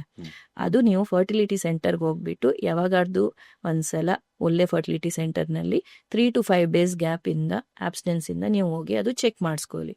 ಅವಾಗ ಅವರು ರಿಪೋರ್ಟ್ ಕೊಡ್ತಾರೆ, ಇಷ್ಟು ಪರ್ ML ನಲ್ಲಿ 16 ಮಿಲಿಯನ್ ಸ್ಪರ್ಮ್ಸ್ ಪರ್ ML ಇರಬೇಕು, ಅದರಲ್ಲಿ 30% ಚಲನೆ ಶಕ್ತಿ ಚೆನ್ನಾಗಿರ್ಬೇಕು. ಈಗ ಮೂವೀಸ್ ನಲ್ಲಿ ತೋರಿಸ್ತಾರೆ ಸ್ಪರ್ಮ್ ಸ್ವಿಮ್ ಮಾಡ್ಕೊಂಡ ಹೋಗುತ್ತೆ ಅಂತ, ಆ ತರ ಮುಂದಕ್ಕೆ ಹೋಗೋದು ಚಲನೆ ಶಕ್ತಿ 30% ಇರ್ಬೇಕು ಮಿನಿಮಮ್. ಅಂಡ್ ನಾರ್ಮಲ್ ಆಕಾರ, ಹೆಡ್ ಬಾಡಿ ಟೇಲ್ ಅಂತ ಅದು ಆಕಾರ ಇರುತ್ತೆ, ಅದು ಅಟ್ಲೀಸ್ಟ್ 4% ಇರಬೇಕು. ಸೊ ಈ ರಿಪೋರ್ಟ್ ನಲ್ಲಿ ನಮಗೆ ಇದು ಬೇಸಿಕ್ ಇಷ್ಟು ಅಟ್ಲೀಸ್ಟ್ ನಮಗೆ ಗೊತ್ತಾಗುತ್ತೆ, ಇಷ್ಟು ವಾಲ್ಯೂಮ್ ಇರಬೇಕು ಮಿನಿಮಮ್, ಇಷ್ಟು ಈ ತರ ಎಲ್ಲ ಅಂತ ನಮಗೆ ರಿಪೋರ್ಟ್ ನಲ್ಲಿ ಡೀಟೇಲ್ ಆಗಿ ಅವ್ರು ಕೊಡ್ತಾರೆ. ಇದು ಇಂಪಾರ್ಟೆಂಟ್. ಬಟ್ ಅವರಿಗೆ ಇಫ್ ಇನ್ ಕೇಸ್ ಅವ್ರಿಗೆ ಸೇರ್ಲಿಕ್ಕೆ ಏನಾದ್ರು ಪ್ರಾಬ್ಲಮ್ ಆಗ್ತಾ ಇದೆ, husband wife when they are trying to have sexual intercourse erection problem ಇದೆ, ಎಜಾಕ್ಯುಲೇಷನ್ ಪ್ರಾಬ್ಲಮ್ ಇದೆ ಅಂದ್ರೆ, ಆರ್ ಟೆಸ್ಟಿಸ್ ನಲ್ಲಿ ಸ್ಕ್ರೋಟಮ್ ಸ್ಯಾಕ್ ಅಂತ ಕರಿ ಅದರಲ್ಲಿ ಟೆಸ್ಟಿಕ್ಯುಲರ್ಸ್ ಏರಿಯಾನಲ್ಲಿ ಅವ್ರಿಗೆ ನೋವು ಬರ್ತಾ ಇದೆ, ಪೇನ್ ಇದೆ ಆರ್ ಡಿಸ್ಕಂಫರ್ಟ್ ಇದೆ ಅಂದ್ರೆ they have to meet a doctor immediately to get their fertility evaluated. And ಬೇರೆ ಏನಾದ್ರು ಪ್ರಾಬ್ಲಮ್ಸ್ ಇದೆಯಾ, ಹಾರ್ಮೋನ್ ಟೆಸ್ಟ್ ಮಾಡಿಸ್ಬೇಕಾ ಏನಂತ ಅದು ಅವ್ರು ಚೆಕ್ ಮಾಡಿ ಹೇಳ್ತಾರೆ. ಡಾಕ್ಟರ್, ಈಗ ಗಂಡು ಹೆಣ್ಣು ಒಂದಾಗೋ ಟೈಮಲ್ಲಿ ಅಂದ್ರೆ ಫಿಸಿಕಲ್ ಇಟ್ಕೊಳ್ಳೋಂಥ ಟೈಮಲ್ಲಿ ಯಾವ್ಯಾವ ಮಿಸ್ಟೇಕ್ಸ್ ಇಂದ ಈಗ ಗರ್ಭಧಾರಣೆ ಮಾಡಕ್ಕೆ ಸಮಸ್ಯೆ ಆಗತ್ತೆ? ಅವ್ರು ಮೇನ್ ಮಾಡ್ತಕ್ಕಂಥ ಮಿಸ್ಟೇಕ್ಸ್ ಏನು? ಸೊ ನಾರ್ಮಲಿ ಅವು ಸೆಕ್ಷುವಲ್ ಇಂಟರ್ಕೋರ್ಸ್ ಸೆಕ್ಷುವಲ್ ಇಂಟರ್ಕೋರ್ಸ್ ಮಾಡೋ ಟೈಮಲ್ಲಿ ಸೆಕ್ಷುವಲ್ ಇಂಟರ್ಕೋರ್ಸ್ ಮಾಡೋ ಟೈಮ್ನಲ್ಲಿ ತುಂಬಾ ಜಾಸ್ತಿ ಮಿತ್ಸ್ ಇದೆ. ಈ ತರ ನೀವು ಸೆಕ್ಷುವಲ್ ಇಂಟರ್ಕೋರ್ಸ್ ಮಾಡಿದ್ದಾದ್ಮೇಲೆ ಇಷ್ಟು ಮೂವೀಸ್ನಲ್ಲಿನೋ ಸ್ವಲ್ಪ ಮೂವೀಸ್ನಲ್ಲಿ ತೋರಿಸ್ತಾ ಇರ್ತಾರೆ, ಕಾಲ್ ಮೇಲೆ ಎತ್ಕೊಂಡೇ ಮಲ್ಕೋಬೇಕು ಅದಾದ್ಮೇಲೆ ಅಂತ. ಆ ತರ ಏನೂ ಇಲ್ಲ, ನೀವು ಎತ್ತಬಾರ್ದು ಅಂತ. ಇದೆಲ್ಲ ಮಿತ್ಸ್. ಅಂಡ್ ಒಂದೇ ಸೆಕ್ಷುವಲ್ ಪೊಸಿಷನ್ ನಲ್ಲಿ ಅವರಿಬ್ರು ಹಸ್ಬೆಂಡ್ ವೈಫ್ ಸೇರಿದ್ರೆ ದೆನ್ ಚಾನ್ಸಸ್ ಜಾಸ್ತಿ ಇರುತ್ತೆ ಅಂತನೂ ಏನೂ ಇರಲ್ಲ. ಅದೆಲ್ಲ ಏನೂ ಇಲ್ಲ. ಏನೂ ಇರಲ್ಲ. ನಾರ್ಮಲ್ ಆಗಿ ನೀವು ಹೆಲ್ದಿ ಇಂಟರ್ಕೋರ್ಸ್ ಮಾಡಿಸ್ಕೊಂಡಿದ್ರೆ ಒಳ್ಳೇದು. ಡೈಲಿ ಇಂಟರ್ಕೋರ್ಸ್ ಮಾಡಿದ್ರೆ ಚಾನ್ಸಸ್ ಹೆಚ್ಚಾಗುತ್ತಾ ಅಂತನೂ ಏನೂ ಇಲ್ಲ. ಫಾರ್ ವುಮೆನ್ ಫರ್ಟೈಲ್ ವಿಂಡೋ ಅಂತ ಇರುತ್ತೆ. ಇವತ್ತು ಬ್ಲೀಡಿಂಗ್ ಸ್ಟಾರ್ಟ್ ಆಯ್ತು, ಪೀರಿಯಡ್ ಇದೆ ಅಂದ್ರೆ ಅದು ಫಸ್ಟ್ ಡೇ. ಆ ತರ ಕೌಂಟ್ ಮಾಡ್ಕೊಂತ ಹೋಗಿದ್ರೆ ಪೀರಿಯಡ್ ರೆಗ್ಯುಲರ್ ಇದ್ರೆ ಅವಾಗ ಫಸ್ಟ್ ಡೇ ಇಂದ ಕೌಂಟ್ ಮಾಡ್ಕೊಂತ ಹೋಗಿದ್ರೆ 10 ದಿನ 10th to 18th ಡೇ ಮಧ್ಯದಲ್ಲಿ ಅವರು alternate days or once in 3 days intercourse ಮಾಡ್ಕೊಂಡಿದ್ರೆ ಅವಾಗ ಅವ್ರಿಗೆ ಚಾನ್ಸಸ್ ಸ್ವಲ್ಪ ಜಾಸ್ತಿ ಇರುತ್ತೆ. ಸೊ ಇದು ಫರ್ಟೈಲ್ ವಿಂಡೋ ಅಂತ ಕರಿತೀವಿ. ಸೊ ಈ ಟೈಮ್ ನಲ್ಲಿ ಅವರು ನ್ಯಾಚುರಲ್ ಆಗಿ ಟ್ರೈ ಮಾಡಿದ್ರೆ ಅವ್ರಿಗೆ ಚಾನ್ಸಸ್ ಆಫ್ ಪ್ರೆಗ್ನೆನ್ಸಿನೂ ಹೆಚ್ಚಿರುತ್ತೆ. ಈಗ ಸೆಕ್ಷುವಲ್ ಇಂಟರ್ಕೋರ್ಸ್ ಮಾಡುವಂತ ಟೈಮಲ್ಲೇ ಈಗ ಫಾರ್ ಎಕ್ಸಾಂಪಲ್ ಅಲ್ಲಿ ಏನಾದ್ರೂ ಫೋರ್ಸ್ಫುಲಿ ನಡೀತಿದೆ ಅಂದ್ರೆ, ಫಾರ್ ಎಕ್ಸಾಂಪಲ್ ಹೆಂಡತಿಗೆ ಇಷ್ಟ ಇಲ್ಲ, ಗಂಡ ಏನೋ ಫಿಸಿಕಲ್ ಮಾಡ್ತಾನೆ, ಅಥವಾ ಗಂಡಂಗೆ ಇಷ್ಟ ಇಲ್ಲ ಹೆಂಡತಿಗೋಸ್ಕರ ಏನೋ ಮಾಡಿರ್ತಾನೆ. ಇಂಥ ಟೈಮಲ್ಲೂ ಕೂಡ ವೆನ್ ನಿಮ್ ಮೆಂಟಲ್ ಫ್ರೇಮ್ ಸರಿ ಇಲ್ಲ ಅಂತಂದ್ರೂ ಕೂಡ ಅಲ್ಲಿ ಡೈರೆಕ್ಟ್ ರಿಸಲ್ಟ್ ಅಂದ್ರೆ ಇಲ್ಲೇನ is directly related to that ಅಥವಾ ಹೇಗದು? ನಾರ್ಮಲಿ ಏನಾಗುತ್ತೆ, ಫರ್ಟೈಲ್ ವಿಂಡೋ ಇದೆ ನಿಮ್ದು, ಈ ಟೈಮ್ ನಲ್ಲಿ ನೀವು ಟ್ರೈ ಮಾಡ್ರಿ ಅಂತ ಹೇಳಿದ ತಕ್ಷಣ ಅವ್ರಿಗೆ ತುಂಬಾ ಜಾಸ್ತಿ ಆಂಗ್ಸೈಟಿ ಬಂದ್ಬಿಡುತ್ತೆ. ಸೊ ಇಂಥದ್ ಕೇಸಸ್ನೂ ಇದೆ ವೆರಿನ್ ಹಸ್ಬೆಂಡಿಗೆ ಈಗ ನೀವು ನ್ಯಾಚುರಲ್ ಟ್ರೈ ಮಾಡಬೇಕು ಅಂದ ತಕ್ಷಣ ಅದು ಇಂಟರ್ಕೋರ್ಸ್ ಇಶ್ಯೂಸ್ ಬರ್ಬೋದು, ಅಂದ್ರೆ ಎರೆಕ್ಷನ್ ಪ್ರಾಬ್ಲಮ್ಸ್ ಈ ತರ ಎಲ್ಲ ಇಶ್ಯೂಸ್ ಬರ್ಬೋದು. ಅವಾಗ ಏನಾಗುತ್ತೆ, ಅವ್ರು ಆ ಟೈಮ್ನಲ್ಲಿ ಭೇಟಿ ಆಗ್ಲಿಕ್ಕೆ ಆಗಲ್ಲ, ಅವರು ನ್ಯಾಚುರಲ್ ಆಗಿ ಟ್ರೈ ಮಾಡಕ್ ಆಗಲ್ಲ. ಸೊ ಅವರು ಆ ಪೀರಿಯಡ್ ಟೈಮ್ಗೆ ಮಿಸ್ ಆಗ್ಬಿಡ್ತಾರೆ. ಸೊ ಆ ಚಾನ್ಸಸ್ ಆಫ್ ಪ್ರೆಗ್ನೆನ್ಸಿ ಆ ತಿಂಗಳಿನಲ್ಲಿ ಇರಲ್ಲ. ಸೊ ಈ ತರನು ಆಗ್ಬೋದು. ಆರ್ ಸಮ್ಟೈಮ್ಸ್ ಏನಾಗುತ್ತೆ, ಅವ್ರಿಗೆ ಇದು ಟೈಮಿಂಗ್ ಇಲ್ಲ, ಅವರು ತುಂಬಾ ವರ್ಕ್ ಸ್ಟ್ರೆಸ್ ಇಂದ ಇರ್ಲಿ, ಆಲ್ಕೋಹಾಲ್ ಇನ್ಫ್ಲೂಯೆನ್ಸ್ ಇಂದ ಇರ್ಲಿ, ಇಲ್ಲ ಬೇರೆ ಅದರಿಂದನೂ ಇವರಿಗೆ ಸೇರ್ಲಿಕ್ಕೆ ಪ್ರಾಬ್ಲಮ್ಸ್ ಆಗ್ಬೋದು, ಇಂಟರ್ಕೋರ್ಸ್ ಇಶ್ಯೂಸ್ನೂ ಆಗ್ಬೋದು. ಅಂಡ್ ಇದಕ್ ಮುಂಚೆ ನಾವು ಡಿಸ್ಕಸ್ ಮಾಡಿರ್ತಾರ, ವೈಫ್ಗೆ ತುಂಬಾ ಪೇನ್ ಇರುತ್ತೆ. ಆ ಪೇನ್ ಇಂಟರ್ಕೋರ್ಸ್ ಇಂದ ಪೇನ್ ಆಗ್ತಾ ಇದೆಯಾ, ಇಲ್ಲ ಅವರಿಗೆ ಮೆಡಿಕಲ್ ಕಂಡೀಷನ್ ಇದೆ ಅದಕ್ಕೋಸ್ಕರ ಅವ್ರಿಗೆ ಪೇನ್ ಆಗ್ತಾ ಇದೆಯಾ, ಇಲ್ಲ ಇನ್ಫೆಕ್ಷನ್ಸ್ ಇದೆ ಅದರಿಂದ ಆಗ್ತಾ ಇದೆ ಏನಂತನೂ ನಾವು ಸ್ವಲ್ಪ ಇವ್ಯಾಲ್ಯೂಯೇಟ್ ಮಾಡ್ಬೇಕಾಗುತ್ತೆ. ಓಕೆ, ಈಗ ಮದುವೆ ಆಗಿ ಇಂಟರ್ಕೋರ್ಸ್ ಮಾಡುವಂತ ಟೈಮಲ್ಲಿ ಮದುವೆ ಆಗಿದ್ದು ಒಂದು ಹೆಣ್ಣಿಗೆ ಪೇಯ್ನ್ ಆಗ್ತಿದೆ ಅಂದ್ರೆ ಗಂಡನ ಕಡೆಯಿಂದ ಕೆಲವೊಂದ್ಸರಿ ಅದನ್ನು ಓಪನ್ ಅಪ್ ಆಗಿ ಮಾತಾಡ್ತಾರೆ, ಕೆಲವೊಂದ್ಸರಿ ಹೇಳ್ಕೊಳ್ಳಲ್ಲ, ಸೈಲೆಂಟ್ ಆಗಿರ್ತಾರೆ. ಈಗ ಅವರು ಹೇಗೆ, ಈಗ ಫಾರ್ ಎಕ್ಸಾಂಪಲ್ ಈಗ ವೃಕ್ಷ ಸೆಂಟರ್ ಕರ್ಕೊಂಡ್ಬರ್ಬೇಕಂದ್ರೆ ಈಗ ಗಂಡಂಗೆ ಹೇಗೆ ಕನ್ವಿನ್ಸ್ ಮಾಡ್ಬೇಕಾಕೆ, ಅಥವಾ ಯಾರ ಹತ್ರ ಆದ್ರೂ ಮಾತಾಡ್ಬೇಕಾ? I feel open communication is very important. ನೀವು ಪ್ರಾಬ್ಲಮ್ ಇದೆ ಅಂದ ತಕ್ಷಣ ನೀವು ಡೆಫಿನೆಟ್ಲಿ ನೀವು ಕಮ್ಯುನಿಕೇಟ್ ಮಾಡಬೇಕು. ನಿಮ್ಮ ಪೇರೆಂಟ್ ಜೊತೆ ಇರ್ಲಿ, ನಿಮ್ಮ ಪಾರ್ಟ್ನರ್ ಜೊತೆ ಇರ್ಲಿ, ಫ್ರೆಂಡ್ ಜೊತೆ ಇರ್ಲಿ. ಅಲ್ಲ, ಮೋಸ್ಟ್ ಆಫ್ ದ ಕೇಸಸ್ ಏನಾಗುತ್ತೆ ಅಂದ್ರೆ ಮನೇಲಿ ಗಂಡ ಹೆಂಡತಿ ಅವರಿಬ್ರು ಕೆಲವೊಂದ್ಸರಿ ಅವರಿಬ್ರೇ ಸರಿಯಾಗಿ ಮಾತಾಡ್ಕೊಳ್ಳಲ್ಲ. ಇನ್ ಫ್ಯಾಮಿಲಿ ಮೆಂಬರ್ಸ್ಗಂತೂ ಹೇಳಕ್ಕೆ ಆಗಲ್ಲ. ಫ್ರೆಂಡ್ಸ್ ಹತ್ರ ತುಂಬಾ ಕಮ್ಮಿ, ಅಂತ ಬೆಸ್ಟ್ ಫ್ರೆಂಡ್ಸ್ ಹತ್ರ ಮಾತ್ರ ತುಂಬಾ ಓಪನ್ ಅಪ್ ಆಗೋದು. ಹೌದು. ಸೊ ಈಗ ನಮ್ ಕಡೆ ಇಲ್ಲ, ನನ್ ಆಕ್ಚುಲಿ ಹೇಳ್ಬೇಕು, ಸುಮಾರು ಸೆಂಟರ್ಸ್ ಕಡೆ ಈಗ ವಿಡಿಯೋ ಕನ್ಸಲ್ಟೇಷನ್ ಅನ್ನೋದು ಇದೆ, ಟೆಲಿಕನ್ಸಲ್ಟೇಷನ್ ಅನ್ನೋದು ಅವೈಲಬಲ್ ಇದೆ ಮೋಸ್ಟ್ ಆಫ್ ದ ಹಾಸ್ಪಿಟಲ್ಸ್ ನಲ್ಲಿ.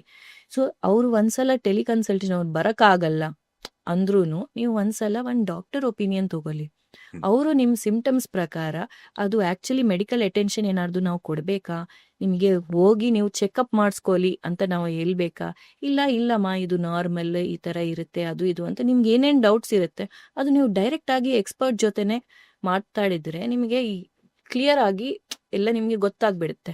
ಬಿಕಾಸ್ ನೀವು ಹೇಳಿದ ತರ ಆ ಇನ್ಹಿಬಿಷನ್ಸ್ ಅನ್ನೋದು ಇರುತ್ತೆ. ತುಂಬಾ ಒಬ್ರೊಬ್ರು ಒಂದೊಂದ್ ಹೇಳ್ತಾರೆ, ಇವ್ ಮಾತಾಡಿದ್ರು ಅವ್ರ ಎಕ್ಸ್ಪೀರಿಯನ್ಸ್ ಬೇರೆ ಇರುತ್ತೆ, ಆಕ್ಚುಯಲ್ ಪ್ರಾಬ್ಲಮ್ ಬೇರೆ ಇರುತ್ತೆ. ಸೊ ತುಂಬಾ ಕನ್ಫ್ಯೂಷನ್ ಆಗಿ ಇರುತ್ತೆ. ಸೊ ಡೆಫಿನೆಟ್ಲಿ ಅವರು ವಿಡಿಯೋ ಕನ್ಸಲ್ಟೇಷನ್ ಇಲ್ಲ ಟೆಲಿಕನ್ಸಲ್ಟೇಷನ್ ತಗೊಂಡ್ಬಿಟ್ಟು ಡಾಕ್ಟರ್ ಜೊತೆ ಮಾತಾಡಿದ್ರೆ it will give a clarity, ಅವ್ರಿಗೂನು ಡಾಕ್ಟರ್ಗೂನು ಏನ್ ಹೇಳ್ಬೇಕು ಏನಂತ ಗೊತ್ತಾಗ್ಬಿಡುತ್ತೆ. ಈಗ ಗಂಡಸರಲ್ಲಾಗ್ಬೋದು ಅಥವಾ ಟೀನೇಜ್ ಹುಡುಗರಲ್ಲೇ ಆಗ್ಬೋದು, ಇತ್ತೀಚೆಗೆಲ್ಲ ಈ ಸ್ಪರ್ಮ್ ಕೌಂಟ್ ಆಗ್ಲಿ, ಸ್ಪರ್ಮ್ ಕ್ವಾಲಿಟಿ ಆಗ್ಲಿ, ಇದೆಲ್ಲ ಆಕ್ಚುಲಿ ಹಿಂದಿನ ತರ ಇಲ್ಲ. ನೀವೊಂದು 10-20 years ಎಲ್ಲ ಹಿಂದೆ ಹೋದ್ರೆ, ಈಗ ಇತ್ತೀಚೆಗೆ ಯಾಕೆ ಈ ಸ್ಪರ್ಮ್ ಕೌಂಟ್ ವಿಚಾರವಾಗಿ ತುಂಬಾ ಮಾತಾಡ್ತಾರೆ, ಮೆನ್ನಲ್ಲಿ ಯಾಕೆ ಇಷ್ಟು ಇನ್ಫರ್ಟಿಲಿಟಿ ಇಶ್ಯೂಸ್ ಬರ್ತಿದೆ? ಕರೆಕ್ಟ್. ಈ ಕಾಲನಲ್ಲಿ ನೀವು ನೋಡಿದ್ರೆ ತುಂಬಾ ಜಾಸ್ತಿ ಮೇಲ್ ಇಶ್ಯೂಸ್ ಇದೆ. ಅದೇ ನಾವು 10 ವರ್ಷ ಹಿಂದೆ ನೋಡಿದರೆ ಅಷ್ಟು ಜಾಸ್ತಿ ಮೇಲ್ ಫರ್ಟಿಲಿಟಿ ಇಶ್ಯೂಸ್ ಇದ್ರಿಲ್ಲ. ಯಾಕೆ ಅಂದ್ರೆ ಇಂದು ಲೈಫ್ ಸ್ಟೈಲ್ ಚೇಂಜಸ್ ಎಷ್ಟು ಆಗ್ತಾ ಇದೆ. ನೀವು ಈಗ ಅರ್ಬನ್ ಸಿಟೀಸ್ನಲ್ಲಿ ನೋಡಿದರೆ, ಬೆಂಗಳೂರು ಥರ ನೋಡಿದರೆ, ಅರ್ಬನ್ ಏರಿಯಾಸ್ನಲ್ಲಿ ತುಂಬ ಜಾಸ್ತಿ ಸ್ಮೋಕಿಂಗ್, ಆಲ್ಕೋಹಾಲ್, ಸಿಡೆಂಟ್ರಿ ಲೈಫ್ ಸ್ಟೈಲ್. ಅಂದರೆ ಅವರು ಡೆಸ್ಕ್ ಜಾಬೇ ಇದೆ ಅವ್ರದ್ದು. ಅವ್ರು ಎಕ್ಸಸೈಸ್ ಮಾಡೋದೇ ತುಂಬ ಕಡಿಮೆ. ಇಲ್ಲ ಅಂದರೆ ಜಿಮ್ಗೆ ಹೋಗ್ಬಿಟ್ಟು ಓವರ್ ಎಕ್ಸಸೈಸಸ್, ಇದು ಅನ್ನೆಸೆಸರಿ ಸ್ಟೀರಾಯ್ಡ್ಸ್ ತಗೊಳ್ಳೋದು, ಪ್ರೋಟೀನ್ಸ್ ಇಲ್ಲೆಲ್ಲ ಮಿಕ್ಸ್ಡ್ ಆಗಿ ಅನ್ಹೆಲ್ದಿ ಮಿಕ್ಸಸ್ನ ತಗೊಳ್ಳೋದು ಫುಡ್. ಆ್ಯಂಡ್ ಹಿಂದಿನ ಕಾಲ ನಾವು ಇಷ್ಟು ಔಟ್ಸೈಡ್ ಫುಡ್ ಏನೂ ತಿಂದಿಲ್ಲ. ಈಗ ನೋಡಿದ್ರೆ ನೀವು ಇದು ಸ್ವಿಗ್ಗಿ, ಝೊಮ್ಯಾಟೊ ಈ ಥರ ಎಲ್ಲ ಆ್ಯಪ್ಸ್ ಇದೆ. ಎಲ್ಲಾನು ಈಸ್ ಆಫ್ ಆಕ್ಸೆಸ್ ಎಷ್ಟು ಕಾಮನ್ ಆಗಿದೆ. ನಾವು ಏನಾದ್ರು ಹಬ್ಬ ಇದೆ, ಇಲ್ಲ ಅಂದರೆ ಬರ್ಡೇ ಸೆಲೆಬ್ರೇಷನ್ ಇದೆ ಅಂದರೆ ಅವಾಗ ಮಾತ್ರ ನಾವು ಸ್ವೀಟ್ ಏನಿದೆ ಇವತ್ತು ಏನು ತಿಂತಾ ಇದೀವಿ ನಾವು ಅಂತ ಬರೀ 1-2 ಸ್ವೀಟ್ಸ್ಗೆ ನಾವು ಎಷ್ಟು ಗೆಟ್ ಸೋ ಎಕ್ಸೈಟೆಡ್ ಅಲ್ವಾ. ಈಗ ನೋಡ್ರಿ ನೀವು ಸ್ವೀಟ್ ತಿನ್ಸ್ತಾ ಇದೆ ಅಂದ ತಕ್ಷಣ ನಾವು ಆರ್ಡರ್ ಮಾಡ್ಬೋದು, ಇಲ್ಲ ಮನೆಯಲ್ಲಿ ಬಂದ್ಬಿಡುತ್ತೆ. ಇಷ್ಟೆಲ್ಲ over abuse of unnecessary things, refined sugars, processed food, ಇಷ್ಟೆಲ್ಲ ಈಸಿ ಆಕ್ಸೆಸ್ ಆಗಿಬಿಟ್ಟಿದೆ. So all these things are leading to fertility decline ಇಬ್ರುನಲ್ಲಿ. Men are also not spared. So definitely ಇದೆಲ್ಲ ಎಫೆಕ್ಟ್ ಬಂದ್ಬಿಟ್ಟು ನಿಮ್ದು sperm quality, sperm count, motility ಇದೆಲ್ಲ ಕಡಿಮೆ ಆಗ್ತಾ ಇದೆ. ಮತ್ತೆ ಡಾಕ್ಟರ್, ಈಗ ಜಿಮ್ಗೆ ಹೋಗಿ 6 ಪ್ಯಾಕ್ ಮಾಡ್ಕೊಂಡು ಬಾಡಿ ಎಲ್ಲ ಫುಲ್ ಫಿಟ್ ಆಗಿ ಇಟ್ಕೊಂಡು ದೊಡ್ಡ ಫೋಟೋ ಶೂಟ್ ಎಲ್ಲ ಮಾಡ್ಕೊಂಡು ತೋರಿಸ್ಕೊಂಡ್ರಲ್ಲ, ಫುಲ್ ಬಾಡಿ ಇಟ್ಕೊಂಡ್ರು ಜಿಮ್ಮಿಗೆ ಹೋಗಿ ಫುಲ್ ಪ್ಯಾಕಿಗೆ ಅಂತೆಲ್ಲ ತೋರಿಸ್ಕೊಳ್ಳೋದು ಮೆಜಾರಿಟಿ ತುಂಬಾ ಕೇಸಸ್ ಅಲ್ಲಿ ಒಂದು ಸಿವಿಯರ್ ಹೇರ್ ಫಾಲ್ ಇಶ್ಯೂಸ್ ಆಗತ್ತೆ, ಪಿಂಪಲ್ಸ್ ಜಾಸ್ತಿ ಆಗತ್ತೆ. ಎಲ್ಲದಕ್ಕಿಂತ ಹೆಚ್ಚಾಗಿ ಅವರಲ್ಲಿ ಸ್ಪರ್ಮ್ ಕೌಂಟ್ ಕಮ್ಮಿ ಆಗ್ತಿದೆ ಜಿಮ್ಸ್ ಅಲ್ಲಿ. ಇದು ಇಸ್ ಇಟ್ ಬಿಕಾಸ್ ಅವ್ರು ತಗೊಳ್ಳೋ ಪ್ರೋಟೀನ್ ಪೌಡರ್ ಇಂದನ, ಅಥವಾ ಈಗ ಅವರೇ ಡಾಕ್ಟರ್ಸ್ ತರ ಕೆಲವೊಂದು ಜಿಮ್ಸ್ ಅಲ್ಲಿ ಟೆಸ್ಟೋಸ್ಟೆರಾನ್ ಜಾಸ್ತಿ ಮಾಡಕ್ಕೆ ಕೆಲವು ಗ್ರೋತ್ ಹಾರ್ಮೋನ್ಸ್ ತಗೊಳ್ಳೋದು, ಅಥವಾ ಸ್ಟೆನೆಜಾಲ್ ಸಮಥಿಂಗ್ ಏನೇನೋ ಆ ತರದೆಲ್ಲ ಇದೆಲ್ಲ ನಡೀತಿದೆ. ಈಗ ಯಾಕೆ ಡಾಕ್ಟರ್ ಈ ಜಿಮ್ಮಿಗೆ ಹೋಗೋರ್ಗೆಲ್ಲ ಮಕ್ಕಳಾಗೋ ಮೇನ್ ಆಕ್ಚುಲಿ ಏನ್ ಸಮಸ್ಯೆ? ನಾವು ಫಸ್ಟ್ ಮಾತಾಡಿದ್ವಿ ಸಡನ್ ವೇಟ್ ಲಾಸ್. ನೀವು ಜಿಮ್ಗೆ ಹೋಗ್ತಾ ಇದ್ದೀರಿ ಅಂದ್ರೆ ಸಡನ್ ಆಗಿ ವೇಟ್ ಲಾಸ್ ಆಗಿದ್ರು ಹಾರ್ಮೋನ್ಸ್ ಎಲ್ಲ ಇಂಬ್ಯಾಲೆನ್ಸ್ ಆಗಿಬಿಡುತ್ತೆ. ಎರಡನೇದು ಇದೆಲ್ಲ over abuse of testosterone medications, injections ಇರಲಿ, ಸ್ಟೀರಾಯ್ಡ್ ಮೆಡಿಕೇಶನ್ಸ್ ಇದೆಲ್ಲ ತಗೊಂಡಿದ್ದೆ. ಅದರಿಂದನೂ ಹಾರ್ಮೋನ್ ಪ್ರೊಡಕ್ಷನ್ ಅಂದರೆ ಸ್ಪರ್ಮ್ಸ್ ಉತ್ಪತ್ತಿ ಆಗೋದು ಒಂದು ಫ್ಯಾಕ್ಟ್ರಿ ಥರ. ಎವ್ರಿ 3 ತಿಂಗಳಿಗೊಮ್ಮೆ ಹೊಸ ಸ್ಪರ್ಮ್ ಉತ್ಪತ್ತಿ ಜನರೇಟ್ ಆಗ್ತಾ ಇರುತ್ತೆ. ಎವ್ರಿ 3 ತಿಂಗಳಿಗೊಂದ್ಸಲ 3 ತಿಂಗಳಿಗೊಮ್ಮೆ ಹೊಸ ಸ್ಪರ್ಮ್ ಪ್ರೊಡ್ಯೂಸ್ ಆಗ್ತಾ ಇರುತ್ತೆ. ಸೊ ಇದು ಅದನ್ನ ಎಫೆಕ್ಟ್ ಮಾಡುತ್ತೆ. ಸೊ ಪ್ರೊಡಕ್ಷನ್ನೇ ಸ್ಟಾಪ್ ಆಗಿಬಿಡುತ್ತೆ. ಸೊ ಹಾರ್ಮೋನ್ಸ್ ಮೇಲೆ ಎಫೆಕ್ಟ್ ಆಗಿಬಿಟ್ಟು ಈ ಅನ್ನೆಸೆಸರಿ ಸ್ಟೀರಾಯ್ಡ್ಸ್ ಇದೆಲ್ಲ ಇಂದ ಅವರಿಗೆ ಸ್ಪರ್ಮ್ ಪ್ರೊಡಕ್ಷನ್ ಆಗಲ್ಲ. ಮೂರನೇದು ಅವ್ರದ್ದು protein powder all these protein powders ಅದೆಲ್ಲ ಅನ್ಹೆಲ್ದಿ ಯೂಸ್ ಆಫ್ ಇದೆಲ್ಲ steroids, unhealthy use of protein mixes and all these things also ಇದೆಲ್ಲನೂ ಎಫೆಕ್ಟ್ ಆಗಿಬಿಡುತ್ತೆ.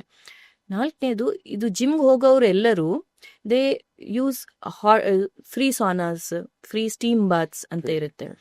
Steam unnecessary saunas and all ತುಂಬ heat exposure also will decrease the sperm count production. Okay.